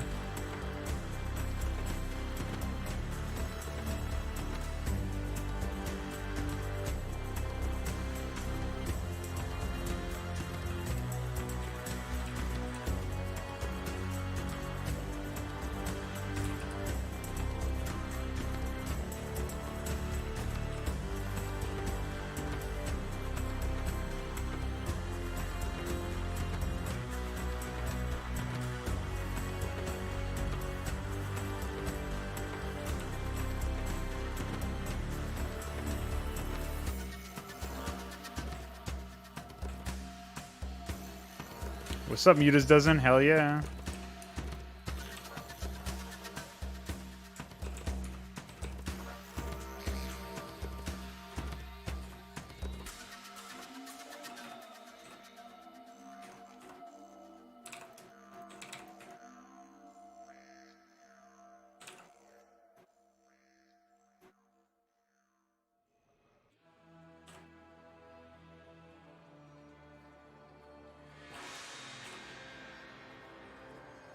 Oh, shit, I just realized I really have a stacked team over here.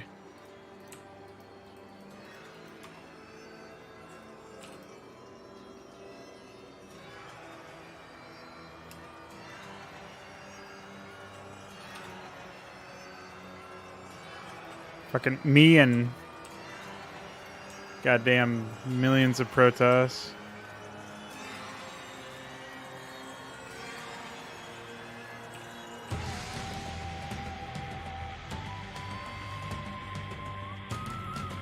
Looks like they already wiped out the Zerg while I wasn't even paying attention. That's what we call epic. Yeah, so this is a pretty solid opener, I think.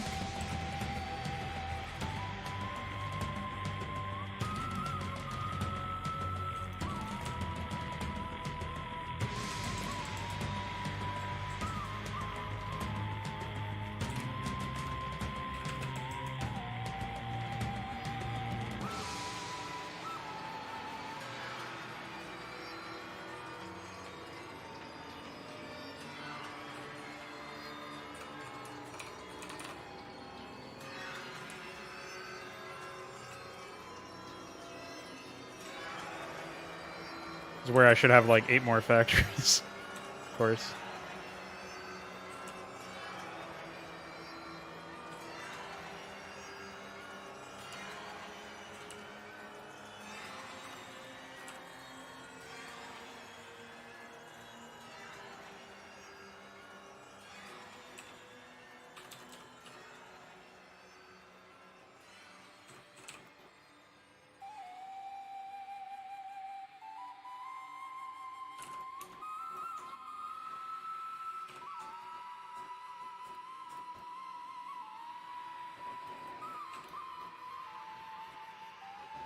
Aha.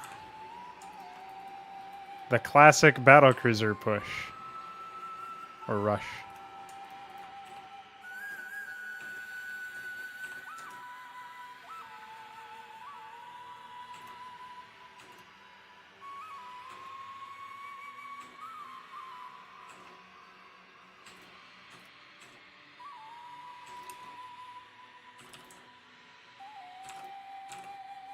Finally, I got supply blocked. I macroed okay in the early game there. Thought that was alright. Hey, fuck off, dude.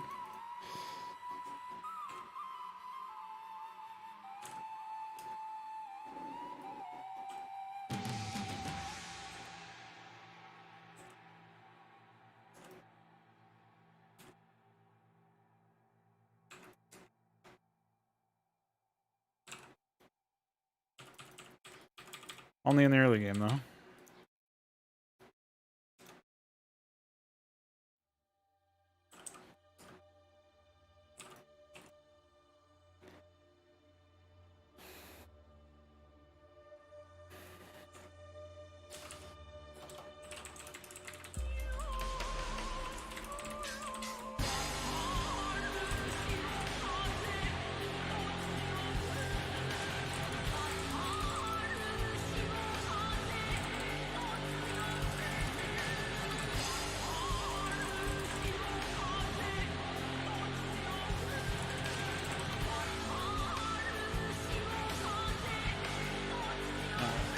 easy game, unfortunately. It's all because, of course, the AI that I got 2 Protoss. Easy fucking shit. Okay. So, at this point, where are we going with that? Like I said, I wanted to refactor the code here for randomizing this stuff.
Okay, so now we have a slightly more condensed version of that.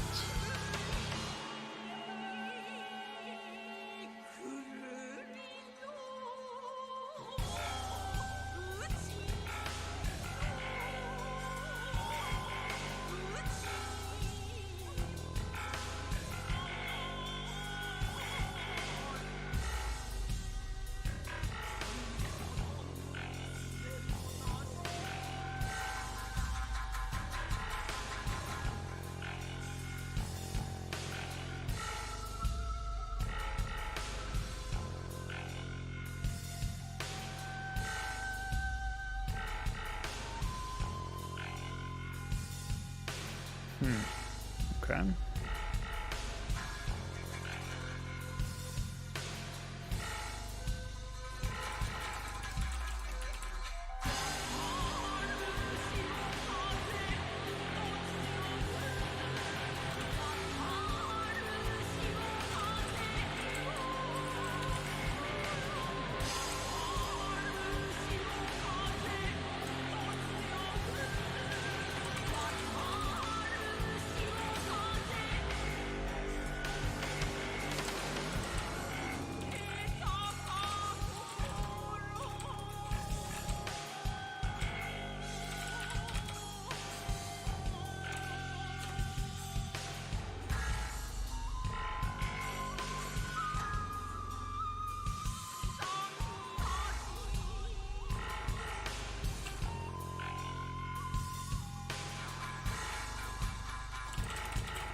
Yeah, so the problem with the mech build, right, is we have tank wraith, we have 2-fact volt, so I guess we could do like tank timing or something.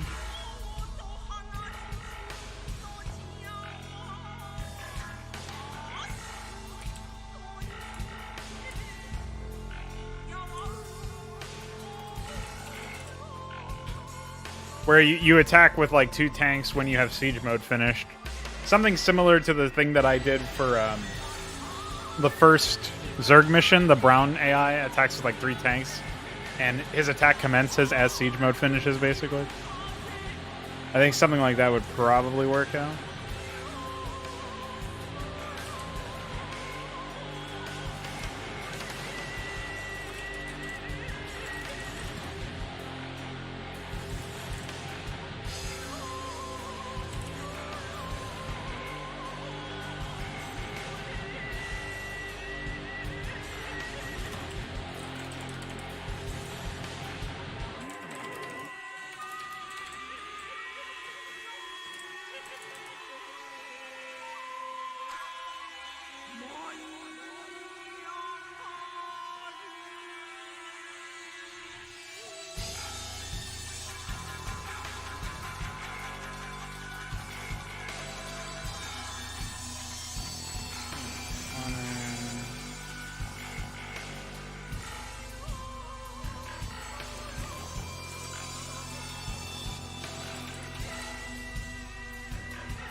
No, not yet. But the AI, that also has a resource cheat, so it probably doesn't need to pull guys out of gas as much. But I know that that's a build in Zerg, is like you just mine 100 gas to get Zergling speed, and then immediately after you just immediately go for nothing but Zergling.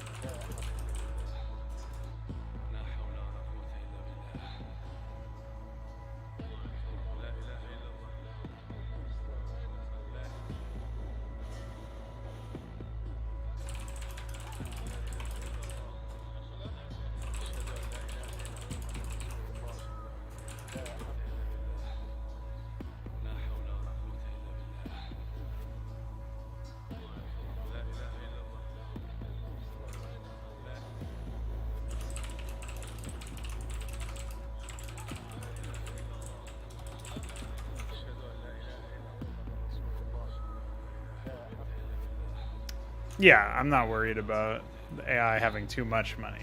Especially gas. The AI almost never has enough gas.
That's fine.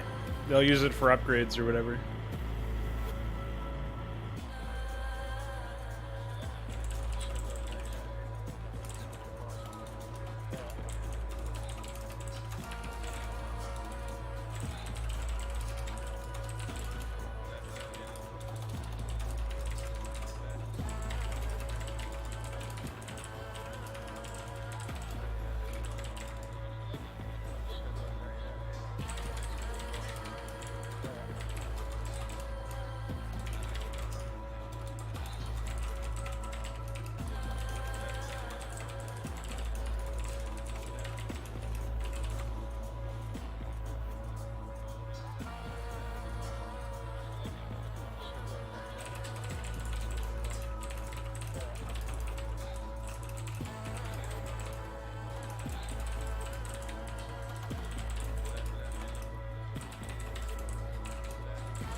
Classic moves.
Okay.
Okay.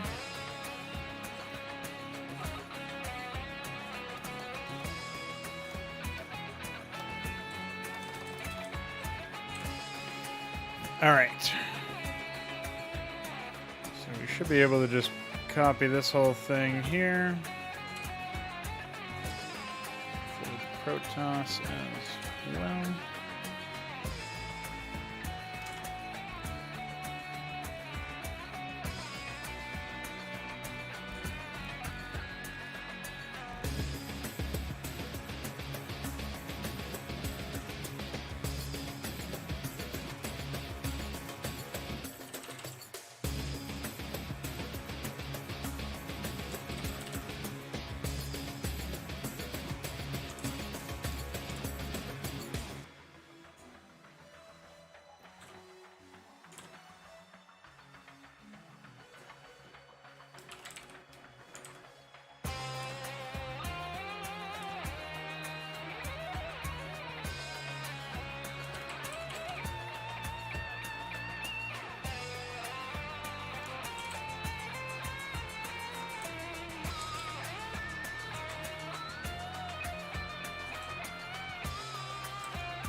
Okay, so that's in. All right. So now we got the infrastructure for picking those build orders for the other races, as well as the infrastructure for printing out what those races actually are.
I guess what I can do as well is when you're supposed to cut workers for the build, what I'll probably end up doing is adding like a Boolean variable or death or something that will just be like cut worker, basically.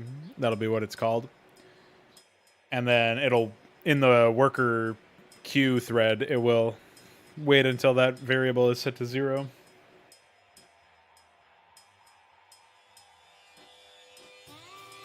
So that should work. I don't actually know if there's any builds that we've already technically implemented where they're supposed to cut workers at a certain time. But if there are, just let me know and I'll add that functionality in there. Basically, like, tell me when they're supposed to cut and when they're supposed to restart or resume.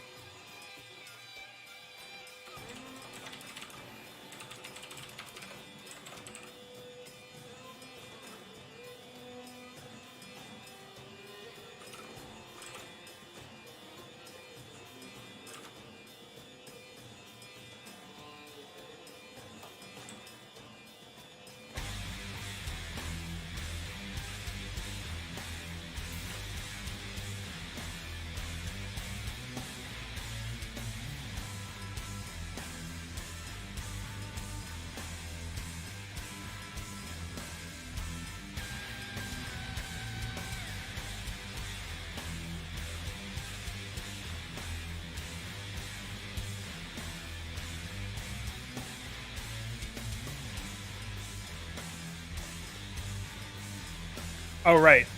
So 10-10-10 should cut workers at 10 workers. Even when they're building a depot? I wonder why they're even bothering with the depot. If they're cutting workers in the first place. But do you just resume worker production when you start the refinery?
Gotcha.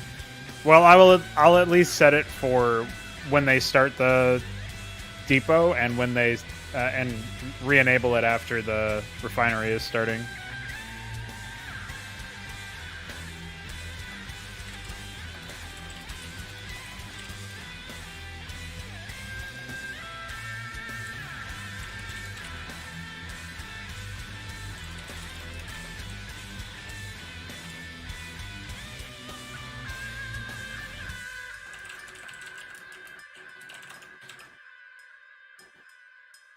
And maybe for the 12cc, we could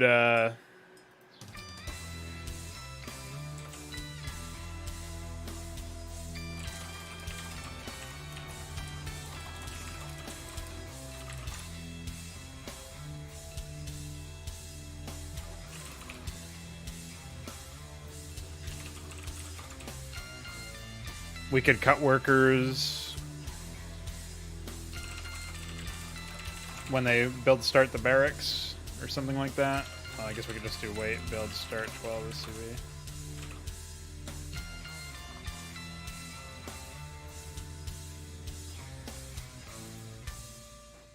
Right. Yeah, that's another concern with that whole thing is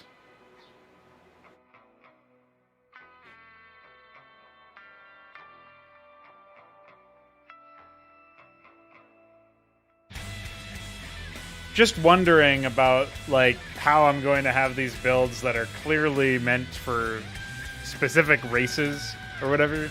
It's like, I don't know. There's a function that you can use to jump to a certain block if the enemy is a certain race, like enemy race, jump, Zerg or something like, or I think it's like 0, 1, and 2, where 0 is Zerg or something like that.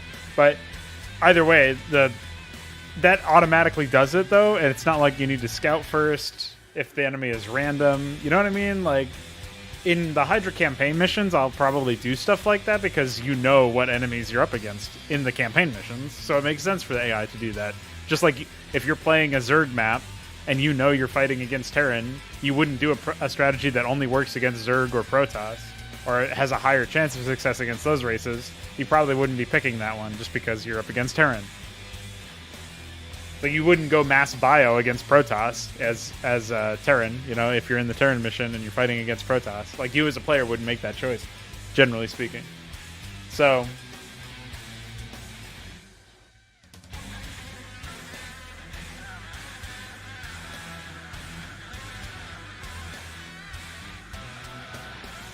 We'll see what happens.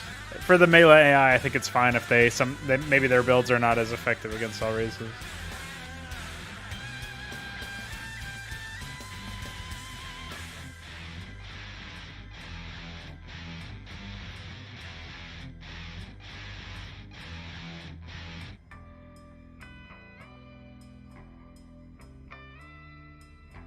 All right.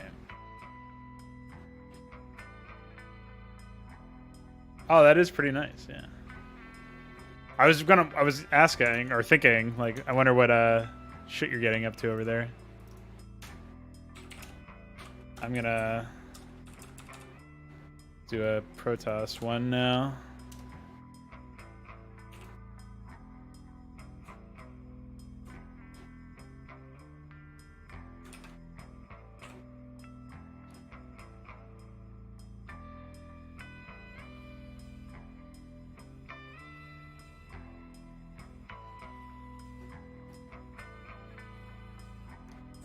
I suppose the Protoss are doing like 7 pylon, or maybe they are doing 8 pylon as well as the Terrans do. I don't know.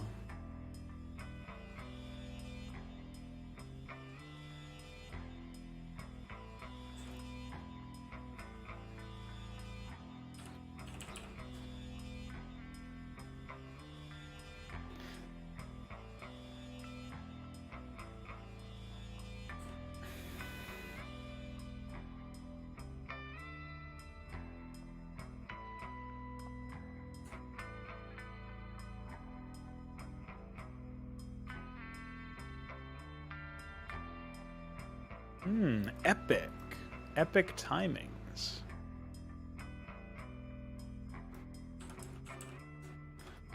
Has there ever been a man so insane that he goes for a 10 gate? Probably.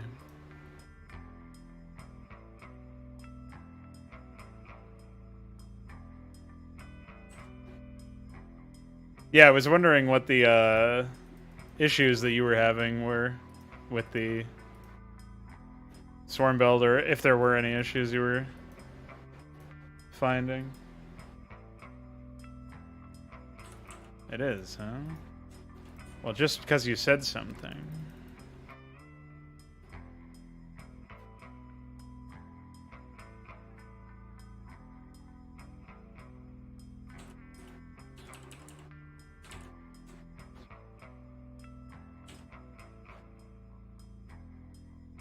Oh, just write them down in a notepad file, like Alt-Tab from the game. That's what I do.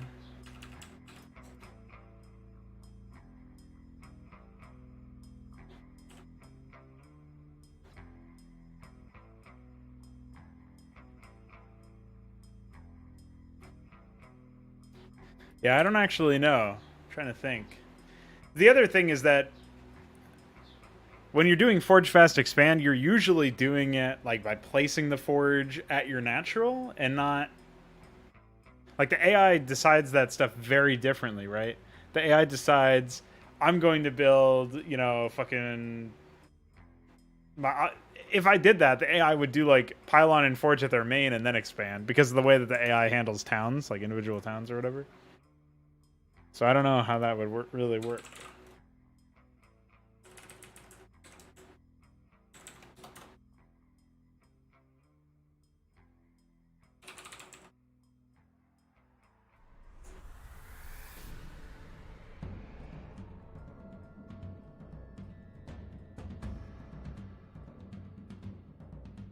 There's a gateway fast expand and a forge fast expand.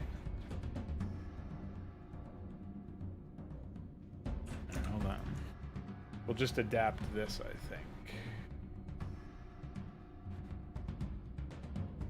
This is an 8 pylon, 11 forge.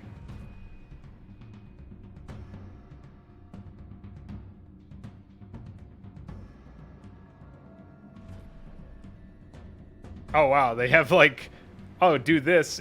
This is your build if you find no information. This is your build if you find a 12 pool. This is your build if you find a 12 hash. I like.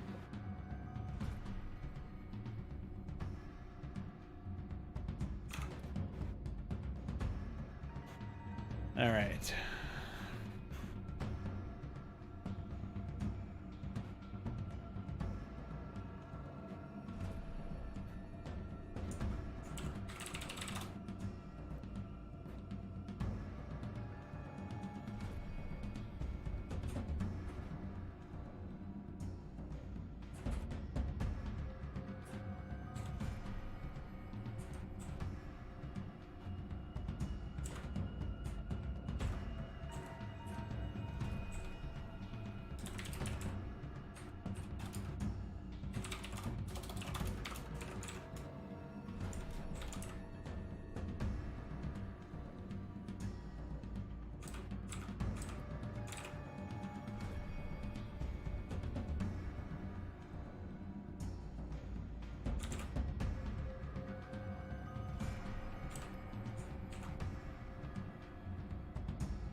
Okay.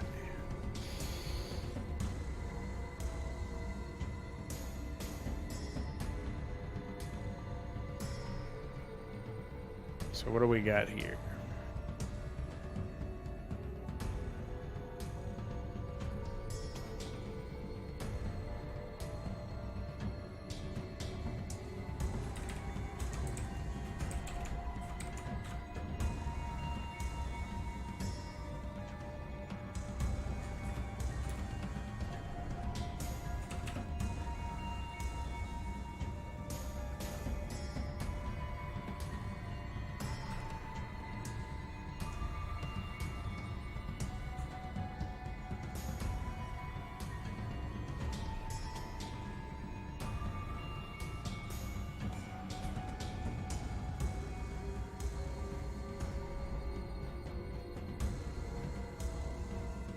Oh, we're gonna need to reset this afterwards.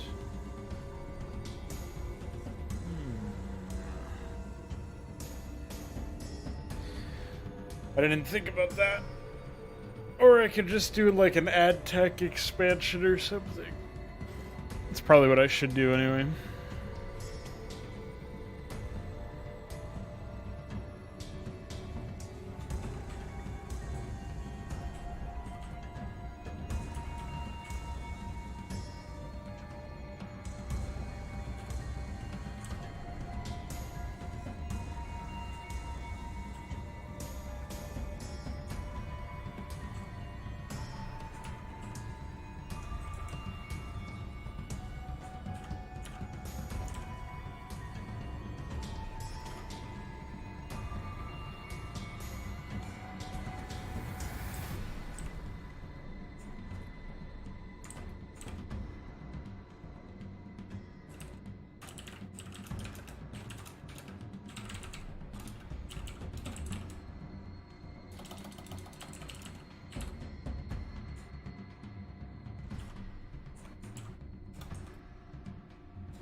Thanks.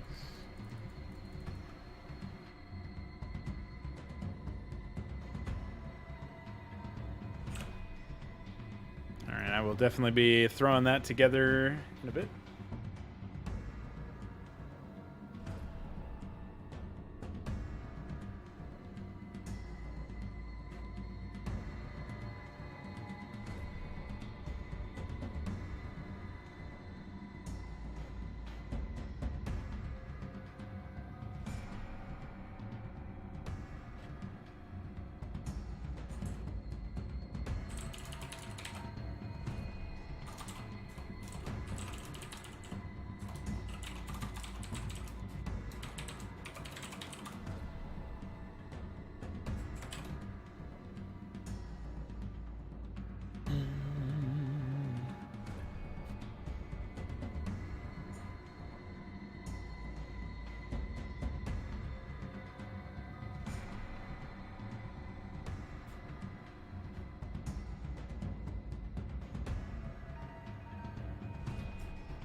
I think at some point you just have to hand it over to the decision making, right? Like, can't be designing build orders for every permutation. At some point you just got to know what you're doing.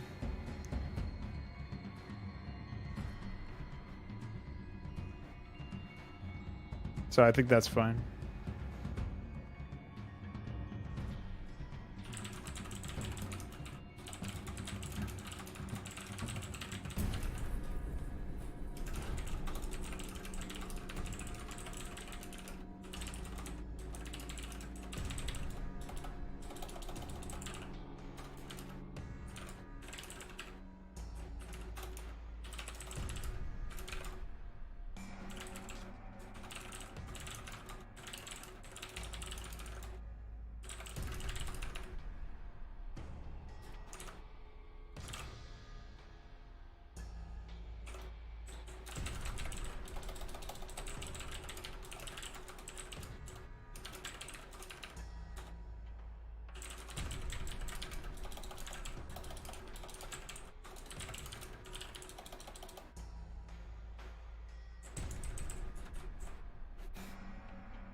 Right, because you're cutting workers where they are cutting gas miners where they're not, so they would bank some extra gas.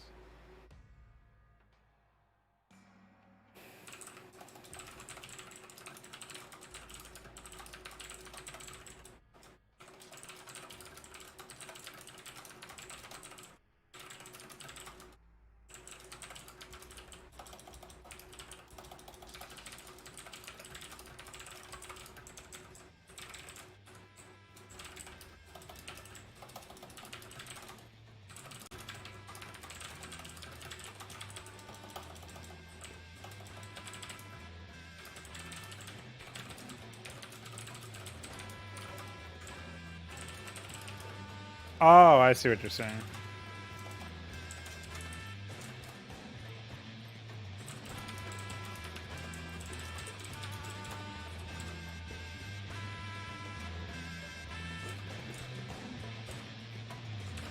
One sec.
Too much peanut butter.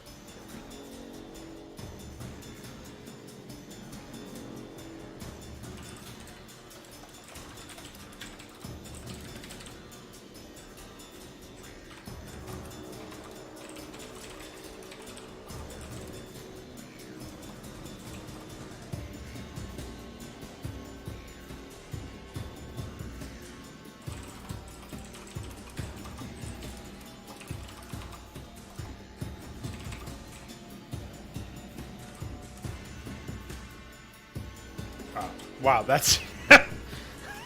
Wait, build one assimilator. Build one assimilator. I think this is supposed to be cybernetics core. That's me being stupid right there. Holy moly. Glad I caught that now, as opposed to later.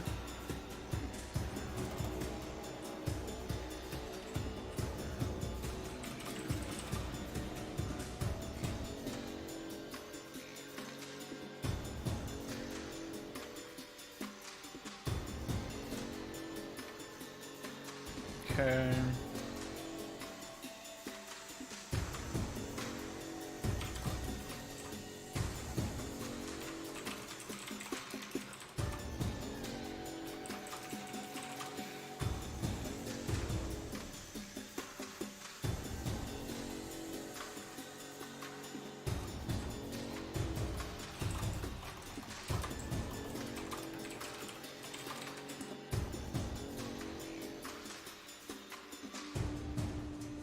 Alright, so we got a couple of setups here for the Protoss, which is nice.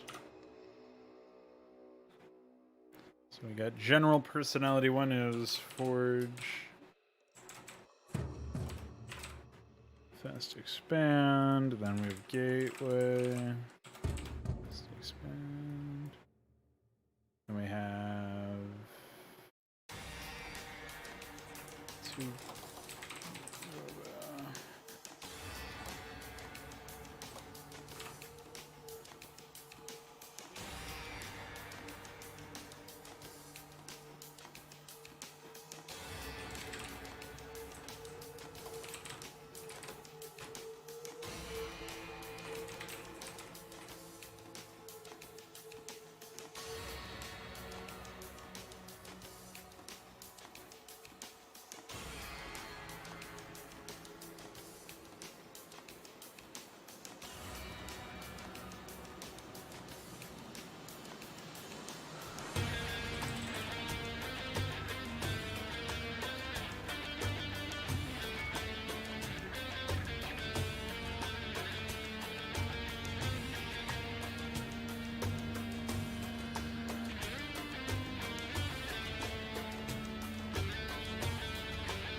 Oh. Dummy. Okay.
Okay.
Well, things are going well, man.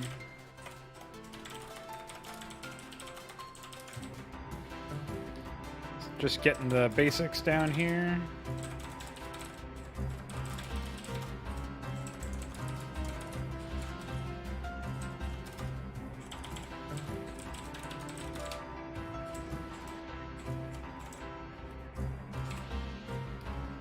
Two-gate scout, two-gate DT.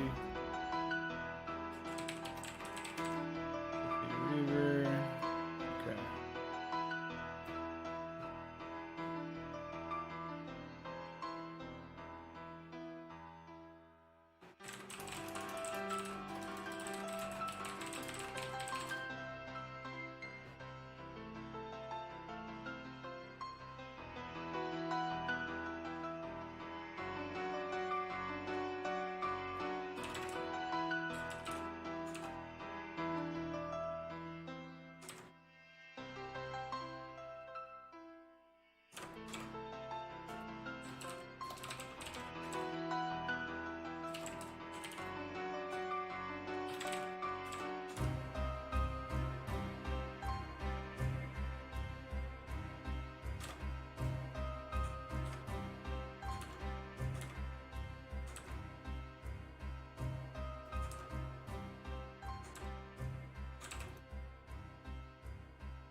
Okay. So now we got the basics down. Suppose we'll just fill in the rest of these. And ironically, of course, I said I was going to prioritize the Zerg, but I've kind of left them by the wayside. And we're gearing up towards that time where we're going to need to actually get to frauding here, so...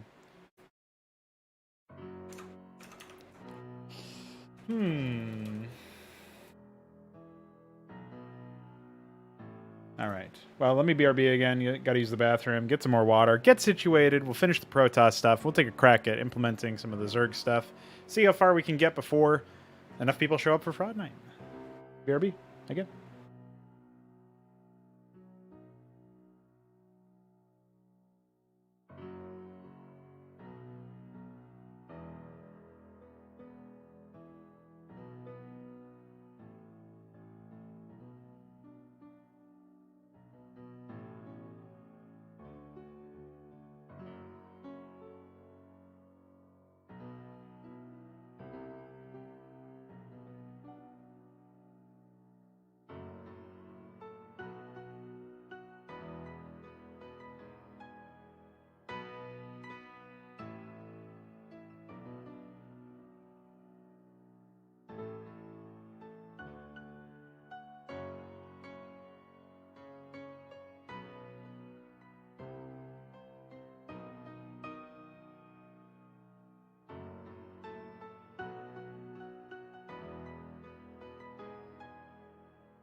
Hi.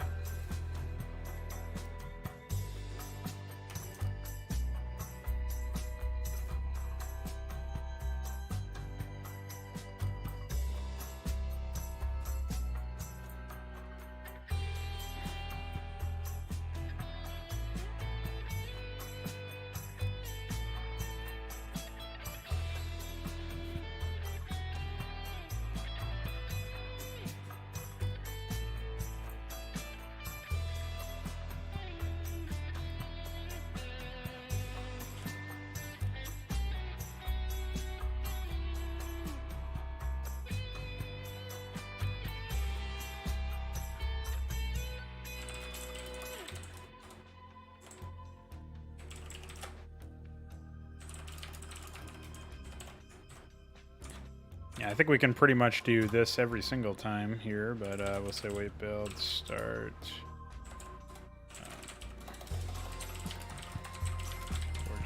6. And what was the cutoff point here? I'll just copy this whole thing, I think.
Okay.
Yeah, these aren't terribly complicated to put together, so they should work okay. I think the biggest thing is I'm going to have to add like a specific tech thread for expansions where it's like, all right, let's get all of the essential tech that we need, in addition to, like, obviously the production thread will be simultaneous, so that should work out fine. But I probably also have to go into the player needs section and like comment out all the player needs until we fix the player need bug. Or deploy it in a different way somehow. Or like wait until you have exactly 0 of those, basically.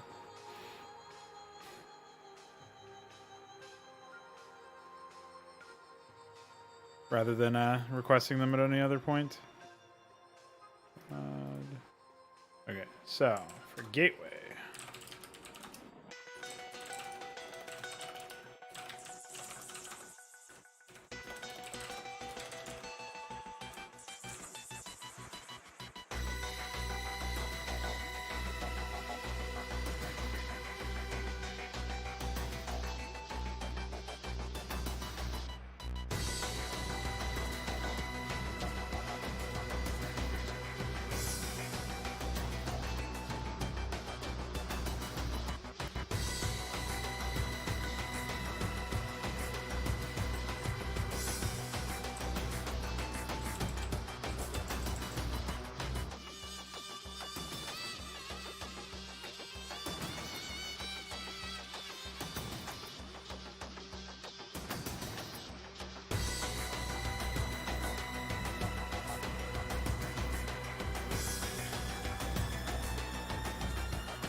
Okay. I think I've missed farms timing, and it looks like I missed it in both of these here.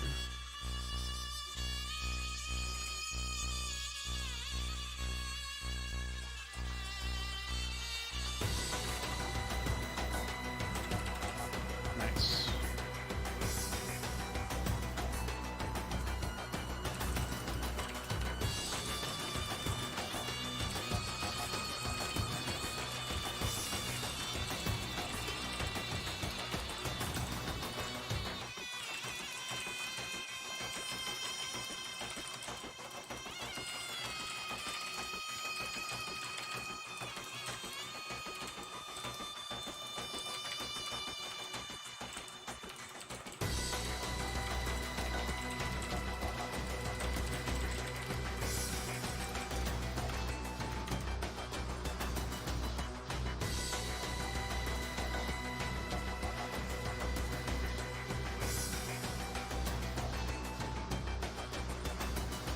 What do you mean by it seems really rough? Like it's not 100% precise, or it's hard to do?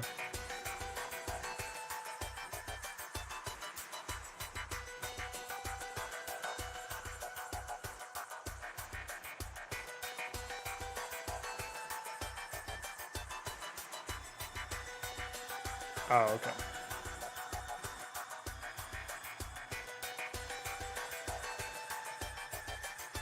Yeah, I'm about like halfway done with the Protoss build orders. I got to do... Oh, no, I think I'm actually most of the way done because I've already done the mech ones.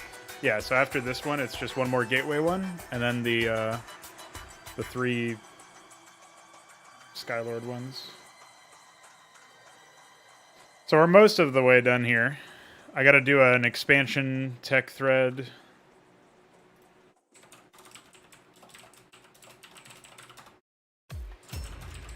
And I've got to do one for the Terrans as well, and then I've got to do one for the Zerg, and then I can start plugging in everything else. So that should be epic.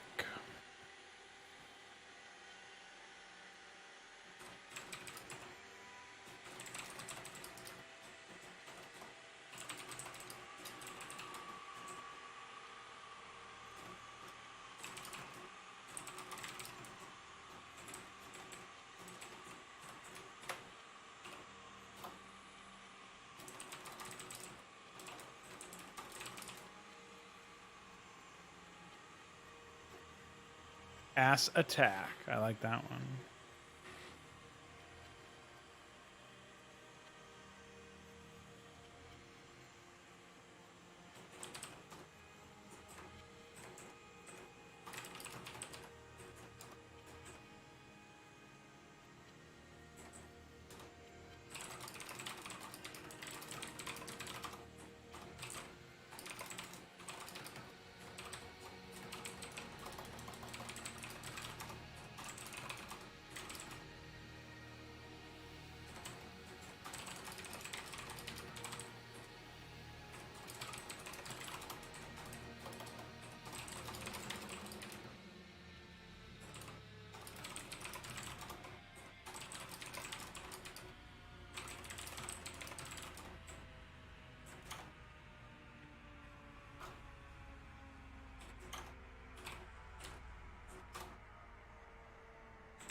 So that's a pretty rough one, but it'll work in most cases, I think.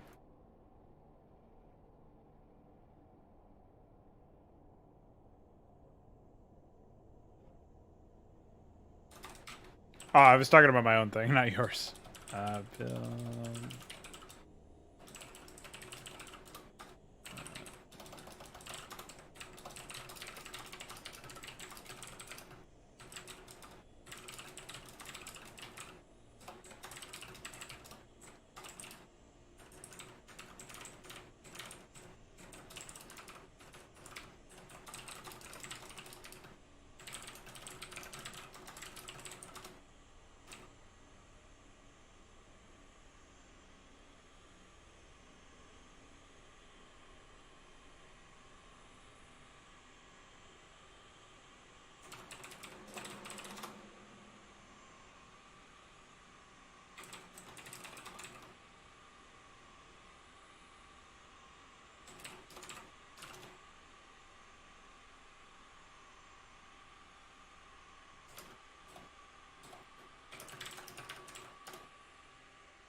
Okay, weight bill 1 cybernetics core. What do we got here?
God damn it. Not again. Alright, weight build 1 pylon. Weight build start 10.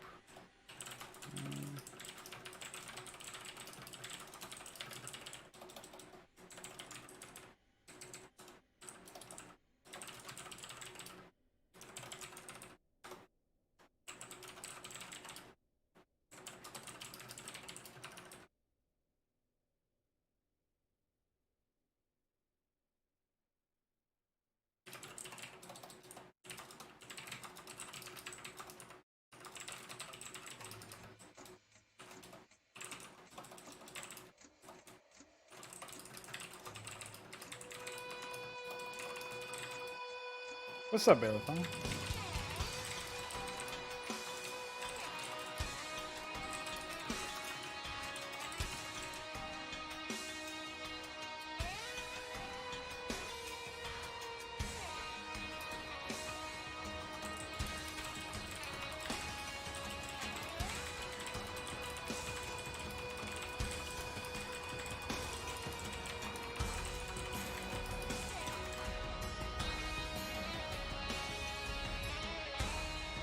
Now this is a dumb build order, but it is supposed to be Don's build order, so.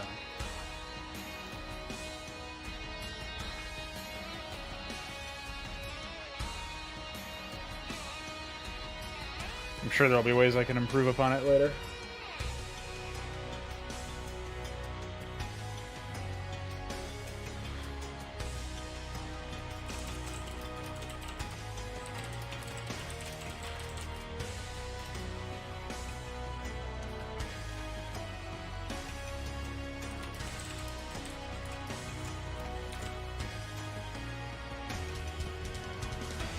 Yeah, except it's the Protoss version, so he's rushing carriers.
Okay.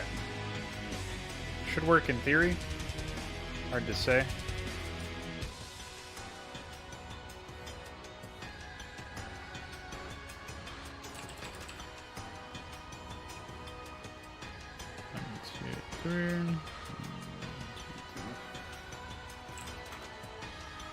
Yeah, I'm looking for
Okay, yeah, I was looking for like a Guardian one.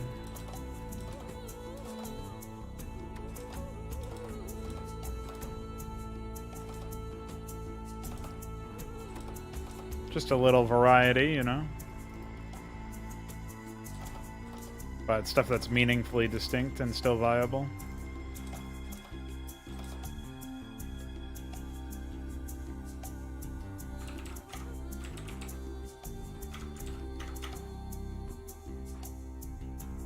Okay. Alright, well. It's Zerg turn now. Let's see what we got here. So we know Swarm 1 is going to be like 3 hatch.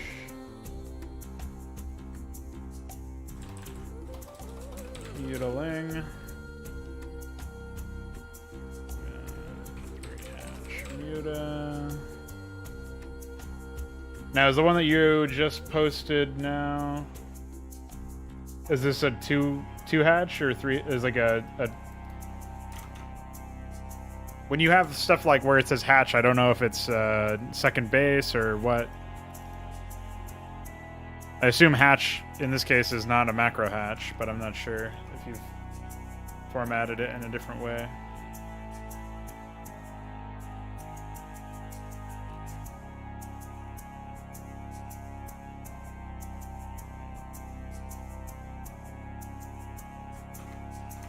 Okay, gotcha. So in this case, we've got, we'll say 2 hatch Guardian. Let's just say 2 hatch Muta.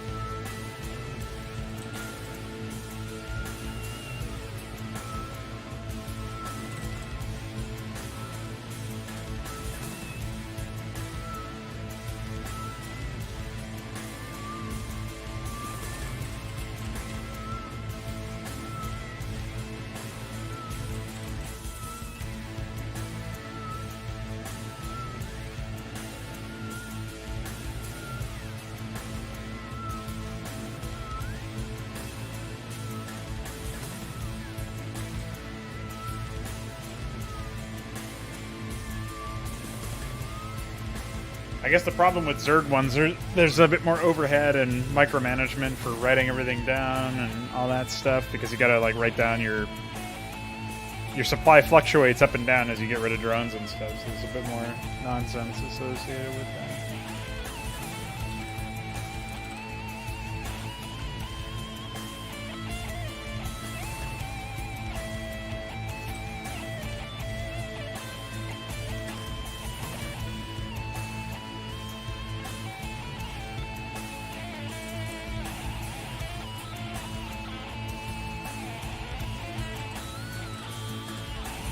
Yeah.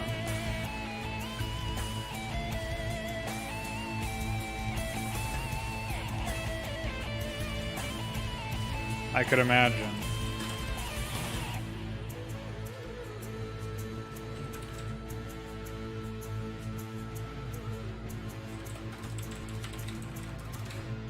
Excuse me.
Okay, so now we've got all this shit done.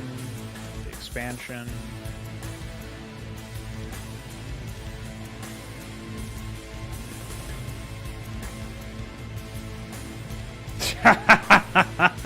There he is. Check him out. What's up, Don? So, switching gears for a moment, Balefall actually made a melee map that I wanted to provide some feedback for. I don't know if he's still here or not. I made a battlecruiser rush AI, yes. I also made a carrier rush AI. They're both called U, actually. But I'm not sure if it's actually viable. So if I can't find a way to make that build work out in a real way, then I'll just have to replace it with something else. As time goes on, I'll probably be adding more build orders as opposed to subtracting. Like if we end up getting another set of mech build orders, like 3 or 4 more mech build orders or something like that, I could see that happening. Well, that's not required, but I do appreciate it. Hopefully you're hanging in there and all that.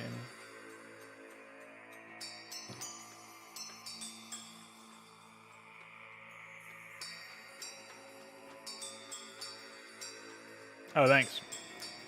I was just going to use the screenshot, but this will be easier for me. So I don't know if this has been modified in any way since the last time. I can't remember if you had that skeleton-y doodad in the top left. All right, so this map is meant to be, as I understand, a 2v2 v2 v2. So basically, Balefall's making it so that we can have a free-for-all team game, a team FFA in some capacity, which is something that we haven't really explored before. So it'll be interesting to see how that goes. Probably like I don't even know what's the map size. This is actually the biggest map size in the game, so it's quite a large map. There are quite a few expansions. I'm sure it was very annoying to have to make sure that they were all symmetrical and all that.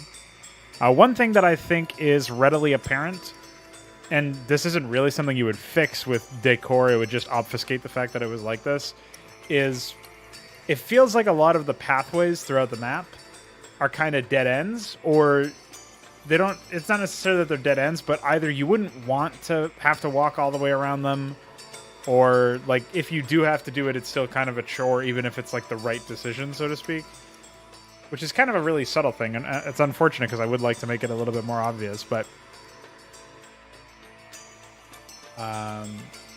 if you can just work on more Zerg, that would be great, Connor. Otherwise, whatever you want. I just finished the Protoss. The Terran are good to go right now. I'm trying to focus on the Zerg stuff. So you can do either another air build, you can do another swarmy build, you can do another a bunch of Hydra builds. Like one of the ideas for Hydras I have right now are 2 hatch Lurker and 3 hatch Hydra. I don't have another one, but if you come up with another one on top of that, that'd be great.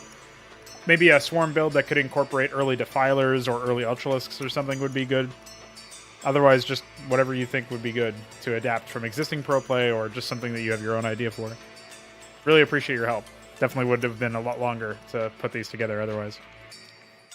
So, to illustrate what I was just talking about with the pathways, these top left and top right, well, basically all the corners, the corner pathways here, don't feel like interesting to take battles from. So there's not really a whole lot of emergent gameplay associated with them. There's no like hill you can walk up. There's no cover you can sort of use to split your armies and fight around. It's just like a big open barren field, right? In terms of actual gameplay modifying stuff. And I think that combined with the fact that it's such a long pathway means it's probably not going to... It's just going to take a little bit of the... steal the thunder a little bit from the engagement. Because it's like, all right, well, there's not really anything I can do. It's just a big open area. So it's good to have open areas, but you shouldn't have them be the only thing you have. And I feel like there's a lot of areas like this, like over here on the left and the right, it's more or less an open area. There's a little bit of cliff here that provides cover, but for the most part, it's just kind of like an open area, you know what I mean? Yeah. I think the borders can be really challenging. The map that I'm working on, or I kind of finished working on it now, but there was a map I was working on for a while, Kakadu Port, that it had a similar issue, and so I was able to work something in that I think will add depth when you do end up taking fights in those areas, even if that is very rare. But mixed play is only turned on for fraud nights and gameplay streams. We're just not doing too many gameplay streams lately. So like earlier versions of Kakadu Port didn't have the linked high dirt and detail with the structure and stuff. And they didn't have like the mineral only in the top right or whatever. I kind of took a hacky way around incorporating the top right corner and bottom left corner into the map by putting an expansion there. That's a super easy way to add value to an area. It's not always the most necessary way. Sometimes it might even be better, actually, to have a large open amount of build space and kind of treat that area as like, hey, this is an area where you can build your, like a large number of production structures or a largest number of supply structures or something else. Like that's something that you can do to add gameplay to the area, gameplay value to the area without having an expansion. I kind of took the easy way out there. When it comes to this sort of thing, you know, we are basically looking at... you wouldn't want to build it over here because it's such a key rotation spot around this. Like, I guess you could put a wall there or something, but then it's not very flexible for your own army movements. So it's not really the same kind of thing. It's just, it's clearly meant to be a pathway, but the pathway is so large and open that even if you do take engagements there, there's nothing to really play off of. It's very, very little to play off of in that sense. And so just a little bit of a couple of ways to elevate your Z, like you were just suggesting raised jungle, that would definitely help. I think that would be a real benefit to the map. Similar things like, I'm trying to consider what other things. Really, a lot of the feedback I provide for Counter-Strike maps is kind of similar, where you have situations where you would like, you know, you really prefer to be able to take different angles of engagement by jumping up a little bit or jumping down a little bit or something. It's kind of similar for engagements within StarCraft. You want to be able to play around terrain in some capacity. So definitely that will help freshen up the stuff a little bit.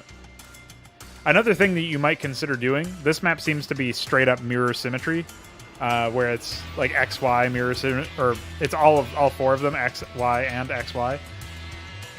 I think one thing you might experiment with on your next map, or if you really want to do a lot of, you know, editing to this map, you might consider doing some, like the center of the map in X, Y, XY, all four of them, getting all of the symmetry done that way. You might consider doing like the center of the map or some part of the map done that way, and then do a lot of stuff with just XY. So it's like top left and bottom right are symmetrical, but top right and bottom left are symmetrical. And trying to also make your symmetry at a bit more of an angle might also help. This is something that I have been thinking about ever since looking at Kakadu Port's map overlay and realizing, holy moly, there's a lot of shit over here that's like, it's very clear that it's like symmetrical. It will still be symmetrical if you try to make it a little bit more rotational, or if you do something else that's similar to that. But it won't be immediate in that sense.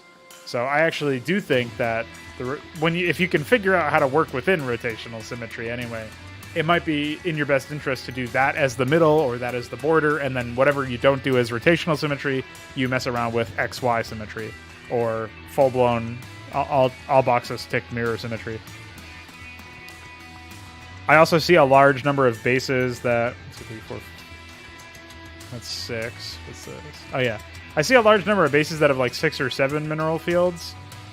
Not terrible, but I guess it's because of the number of bases. You probably wanted to stray away from putting together, like, having too many bases that are super high yield.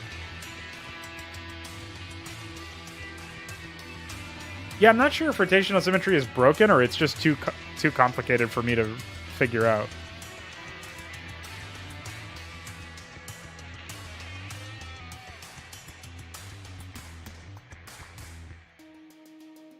I also, it doesn't seem like the stretch or skew stuff does anything. I know rotational and tile symmetry have different...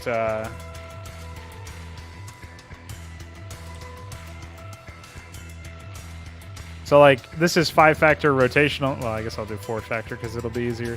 So this is like 4-factor rotational, but if I go to tile, 4-factor tile is completely different as well. Yeah, I think the outer bases having less resources overall is probably a good thing anyway, because you're sort of like disincentivizing expanding the safe locations because you don't have access to... Like, you're making the riskier ones have more yield, right? So I think that makes sense. You might even consider adding more double gas expansions, like maybe this one over here in the middle, like the two over there that are below the double gas in the center. And I guess maybe these ones as well. All the ones that are in the middle might have... Do they?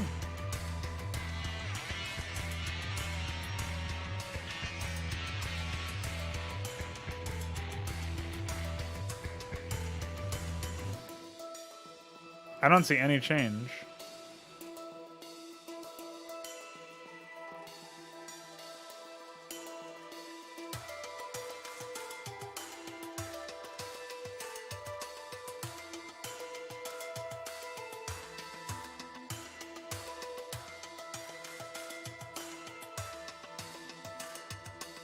Yeah, I don't think there's any change. At least on mine, it does not seem to do anything. Yeah, I think the low ground ones getting double gas would be neat because, you know, you could even then open up a little bit more of this area for long-range siege potential. Though there is already potential for that sort of thing. Air harassment, for example, that sort of stuff. You did a good job adding mineral, like turret placement room behind the mineral lines, though. I definitely think that people are going to be vying for control over the middle of the map, so...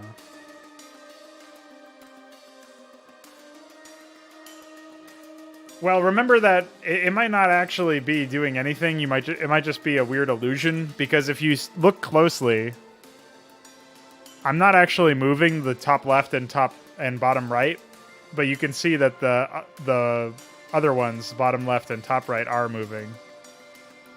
So it might be something like that where you just didn't keep 100% track of where the positions were. Because it will move for one and not the other, unfortunately. I don't know why that happens, but it does. So yeah, I mean, it looks like a fun map anyway. It looks like there's a lot of options and stuff. I would say maybe just to add a little bit more in terms of cover, in terms of options to elevate Z. And not just in the areas that I pointed out in the corners, but maybe throughout. See what you can do there. I think that the natural expansions... I like the fact that players have basically two choices for that. They can either take the safer one or they can take the front one. I think maybe the front one over here that's a little bit closer to the middle, you might add like one more mineral field or something just to sweeten the pot for players who end up taking the forward base approach. Because it is more vulnerable, I think. And if you want to even add more value to that, you can say like, you can add even more terrain stuff over here. You can like, or maybe on the opposite side with raised jungle or something, so that there's just a little bit of an additional choke point that they can govern. So something like that, you know, just to make it so that it's easier to wall off. Something like that will incentivize safer players, like Zerg, for example, will almost always take that one. You might even want to make the choke a little bit closer. Like something like this. And then you can even turn that into a one-way wall if you wanted to. A one-way ramp, or even a two-way ramp if you really wanted to. Depends on what you're looking for, but definitely can do stuff like that. Obviously, it takes a long fucking time to replace all of the dirt with jungle. The dirt cliff with jungle dirt cliff or whatever. So I can understand why you might have avoided doing that. It takes forever. But you might also consider messing around a little bit with the visuals using some of the extended tiles once your outline is a little bit more finalized. But this will definitely be an interesting map to play large games on. It's a very large map. Larger than it necessarily quote-unquote has to be. But it's not a bad thing, because obviously that means that you're going to see some presumably very long games. So looking forward to seeing what happens.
Hell yeah, man. Here's hoping. All right, so for the Zerg, I have to pop in here and try to implement their build orders.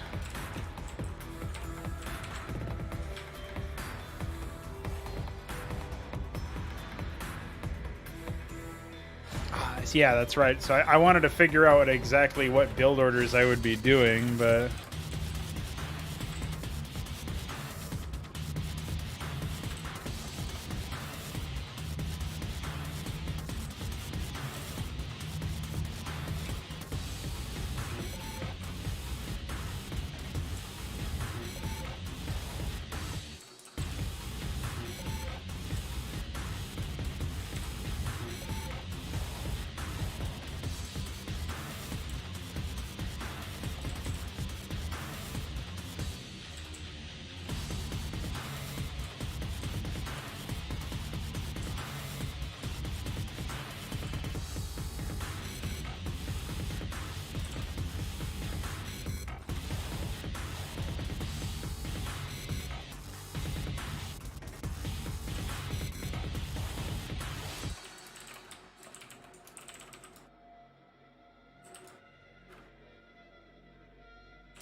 Oh, yeah, for sure.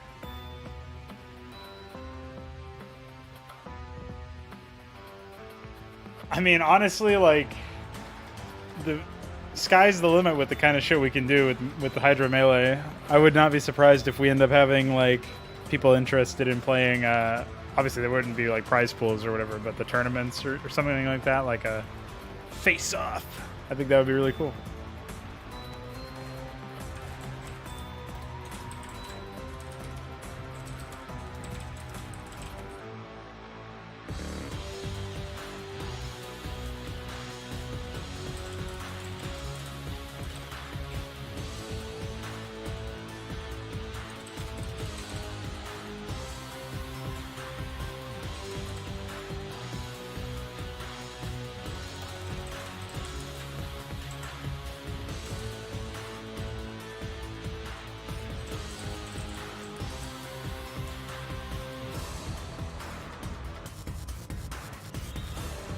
It would have to be like team games, though.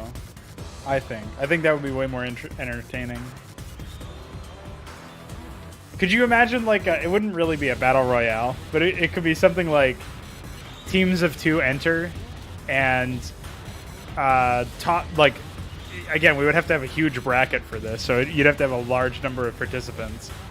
So you'd have to have like say you have 32 teams, which is a crazy number, obviously, right? And so 32, it's like 16 opening matches, and then the winner of those matches play each other. The loser of those matches play each other. It's like a double elimination bracket, basically. The losers then... So, again, you have 32 teams, which is 64 players, absurd number of people, obviously. It would be pretty fucking difficult to do. Just want to make sure that I have my math right here. So 32 divided by 2 is 16. 16 games. Of those 16 games, we have 8 winners, so 8 teams would go into the... Wait, is that right?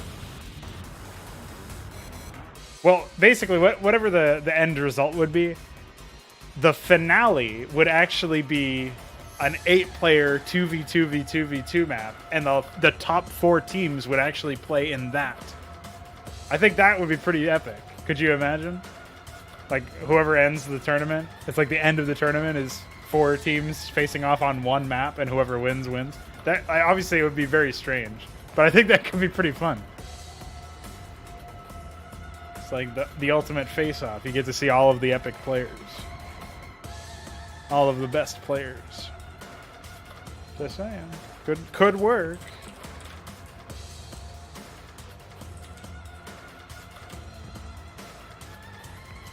Hell yeah.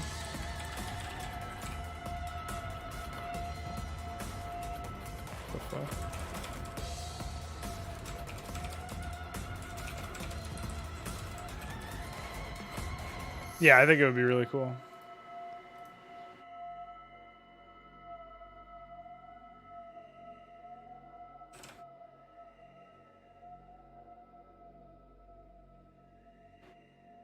So,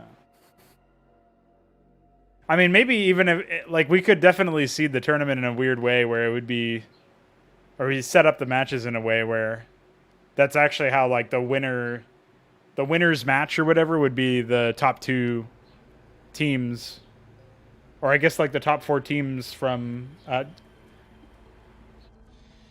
I don't know. It could be you could do it in such a weird way where you could make it a 4v4 or something, if you really wanted to, where it's like you've got 4 groups, and each group has 4 teams, so you got 2 games. Well, I guess you would have like a round robin or a Swiss system or something. I don't know. Whatever you'd figure something out for that, and you could go from there into winner's match for the group being like Group A and Group B's top 2 teams go 4v4, or it's a 2v2v2v2 with the top 2 teams from Group A and Group B, or maybe it's like the 2v2v2v2 thing with the top 1 team from each group, and then you do the same thing with the top 2 team from each group. I don't know. It could get really complicated, but I think you could figure out some way to make that like a really cool selling point.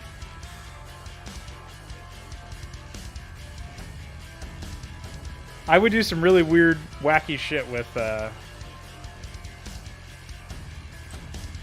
like esports tournaments or whatever if I had the ability to. But it's okay. One thing at a time. We'll get there eventually.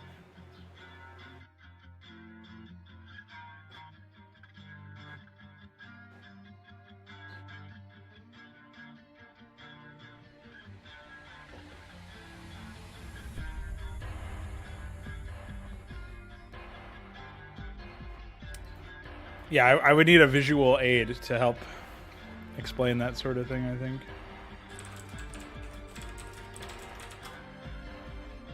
Unfortunately.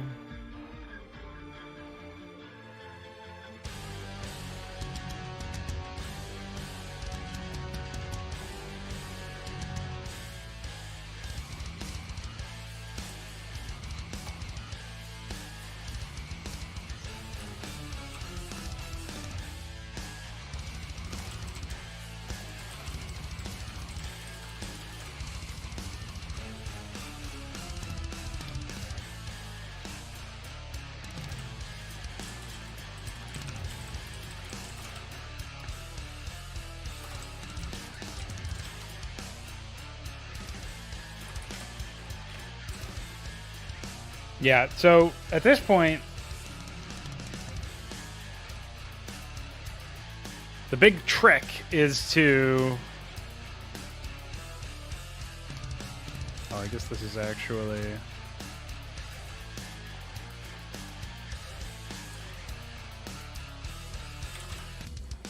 Figure that out here. Oh, I see what happened.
Okay, so now we have the structure here. We're looking at everything.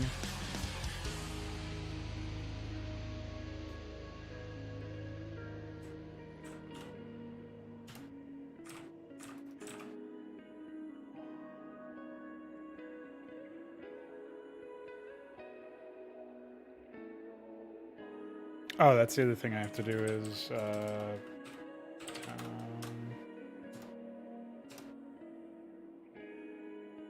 okay, I removed it here, so yeah.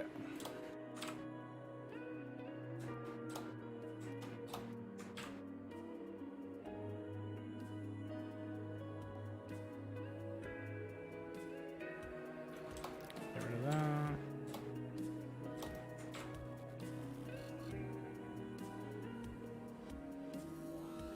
What's up, Veek?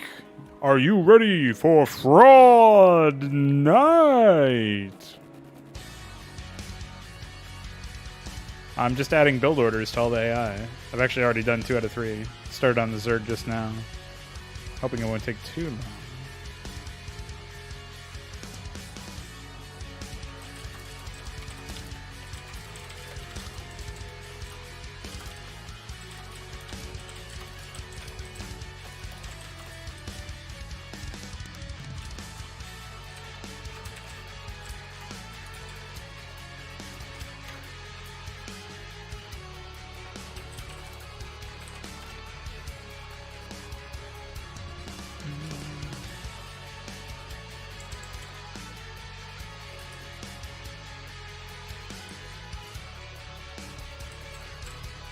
Okay. We're good there. Yeah, we saw some pretty big performance increases out of the Terran bio personalities, but I actually have not tested most of these build orders, so...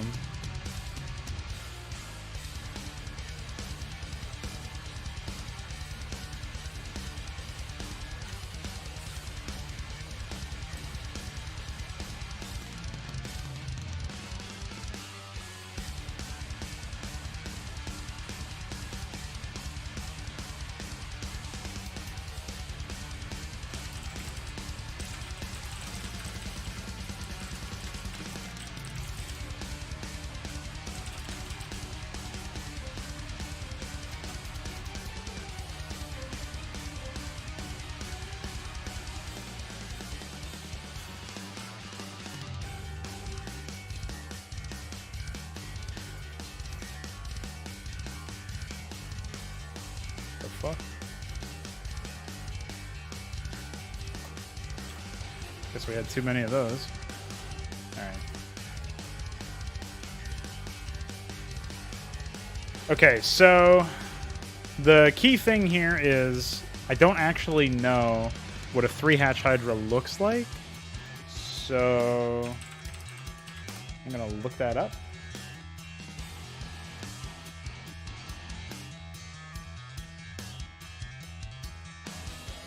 Oh, okay. So let's wait. Let's start.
Ah!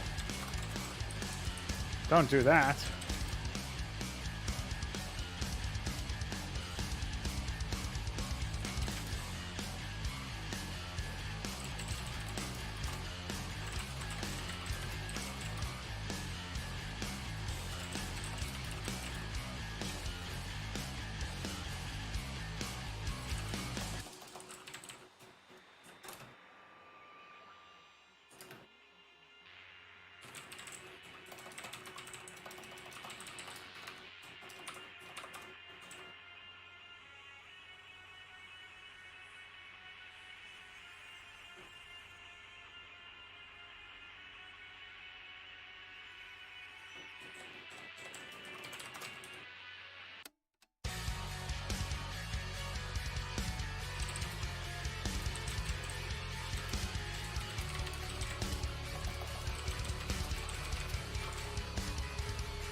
Okay. Now for a 2-hash lurker. Oops. That was a little...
Oh, man. That definitely should have been in there first.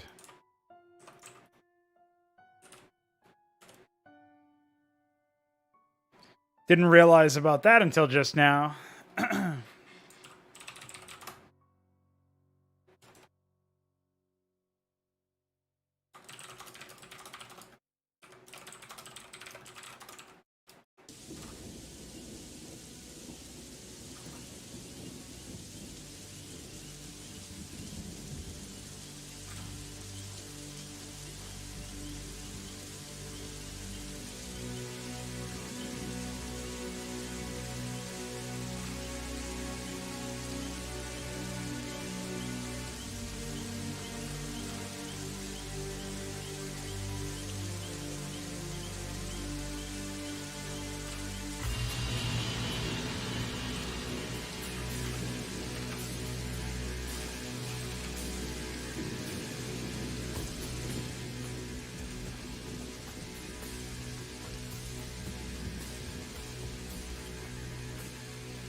Wait, what?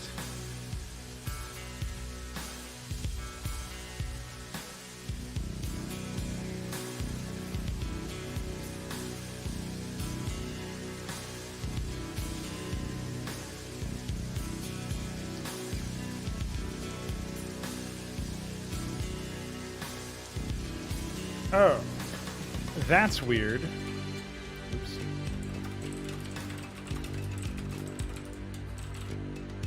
I guess I'm adding town count or something in the attack thread just for the sake of it. That's really fucking weird.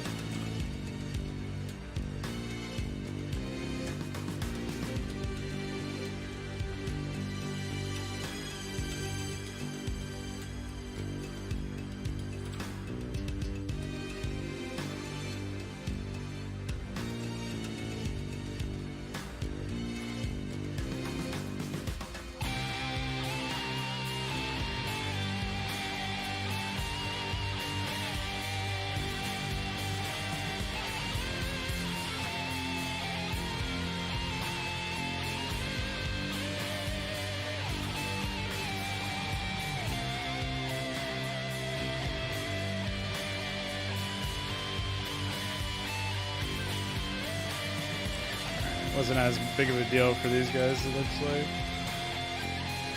I guess that makes sense.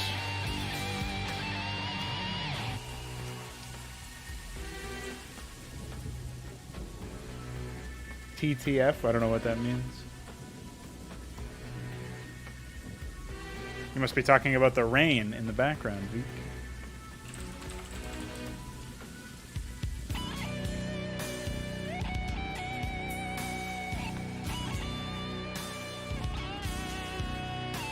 Time to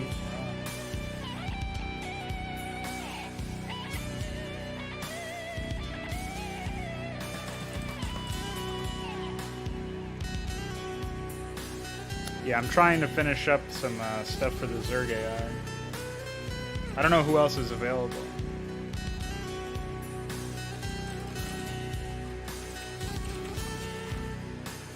Just pinged them in the special bus. I do have to take my dog out, so I guess I should probably do that.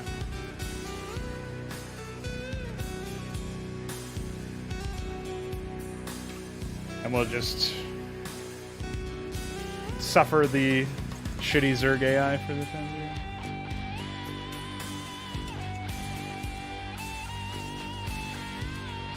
Let me just finish this build real quick.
No problem. Thank you very much.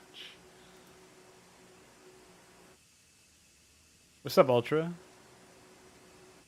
Well, actually, usually it starts an hour and 4 minutes ago, but people didn't really chime in, so I let it go because I was busy.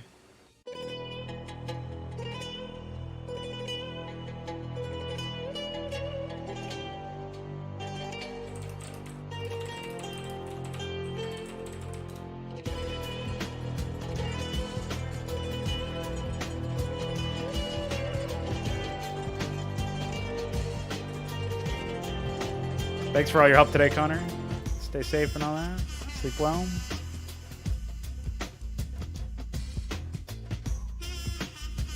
So, Ultra, are you joining us?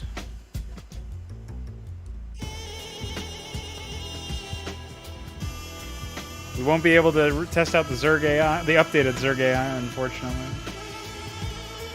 But we do have some updates to the other AIs. And we got some maps.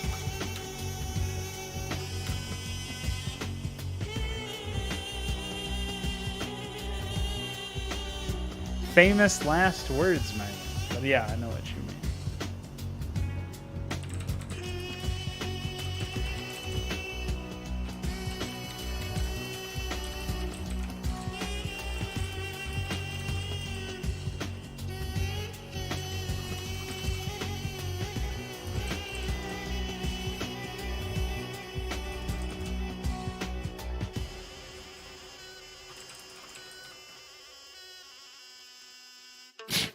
Oh, wow. You didn't sleep very well then, huh? That's unfortunate. Sorry to hear that.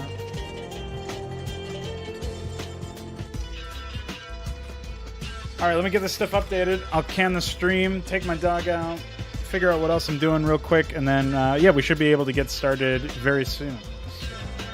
So, just uploading this as well as my... Oh, wait, I didn't even change my map. What maps do we have uploaded right now? Consecrate, Cockadoo Port, Limited Outpost. If you get any changes done to your map, ALFL, feel free to send an updated version over, and we can definitely give that our spin at some point. EXE is currently uploading. Very nice, very nice. All right. Thanks for hanging out today. I shall return with Fraud Night. I come bearing frauds, motherfucker. Bye.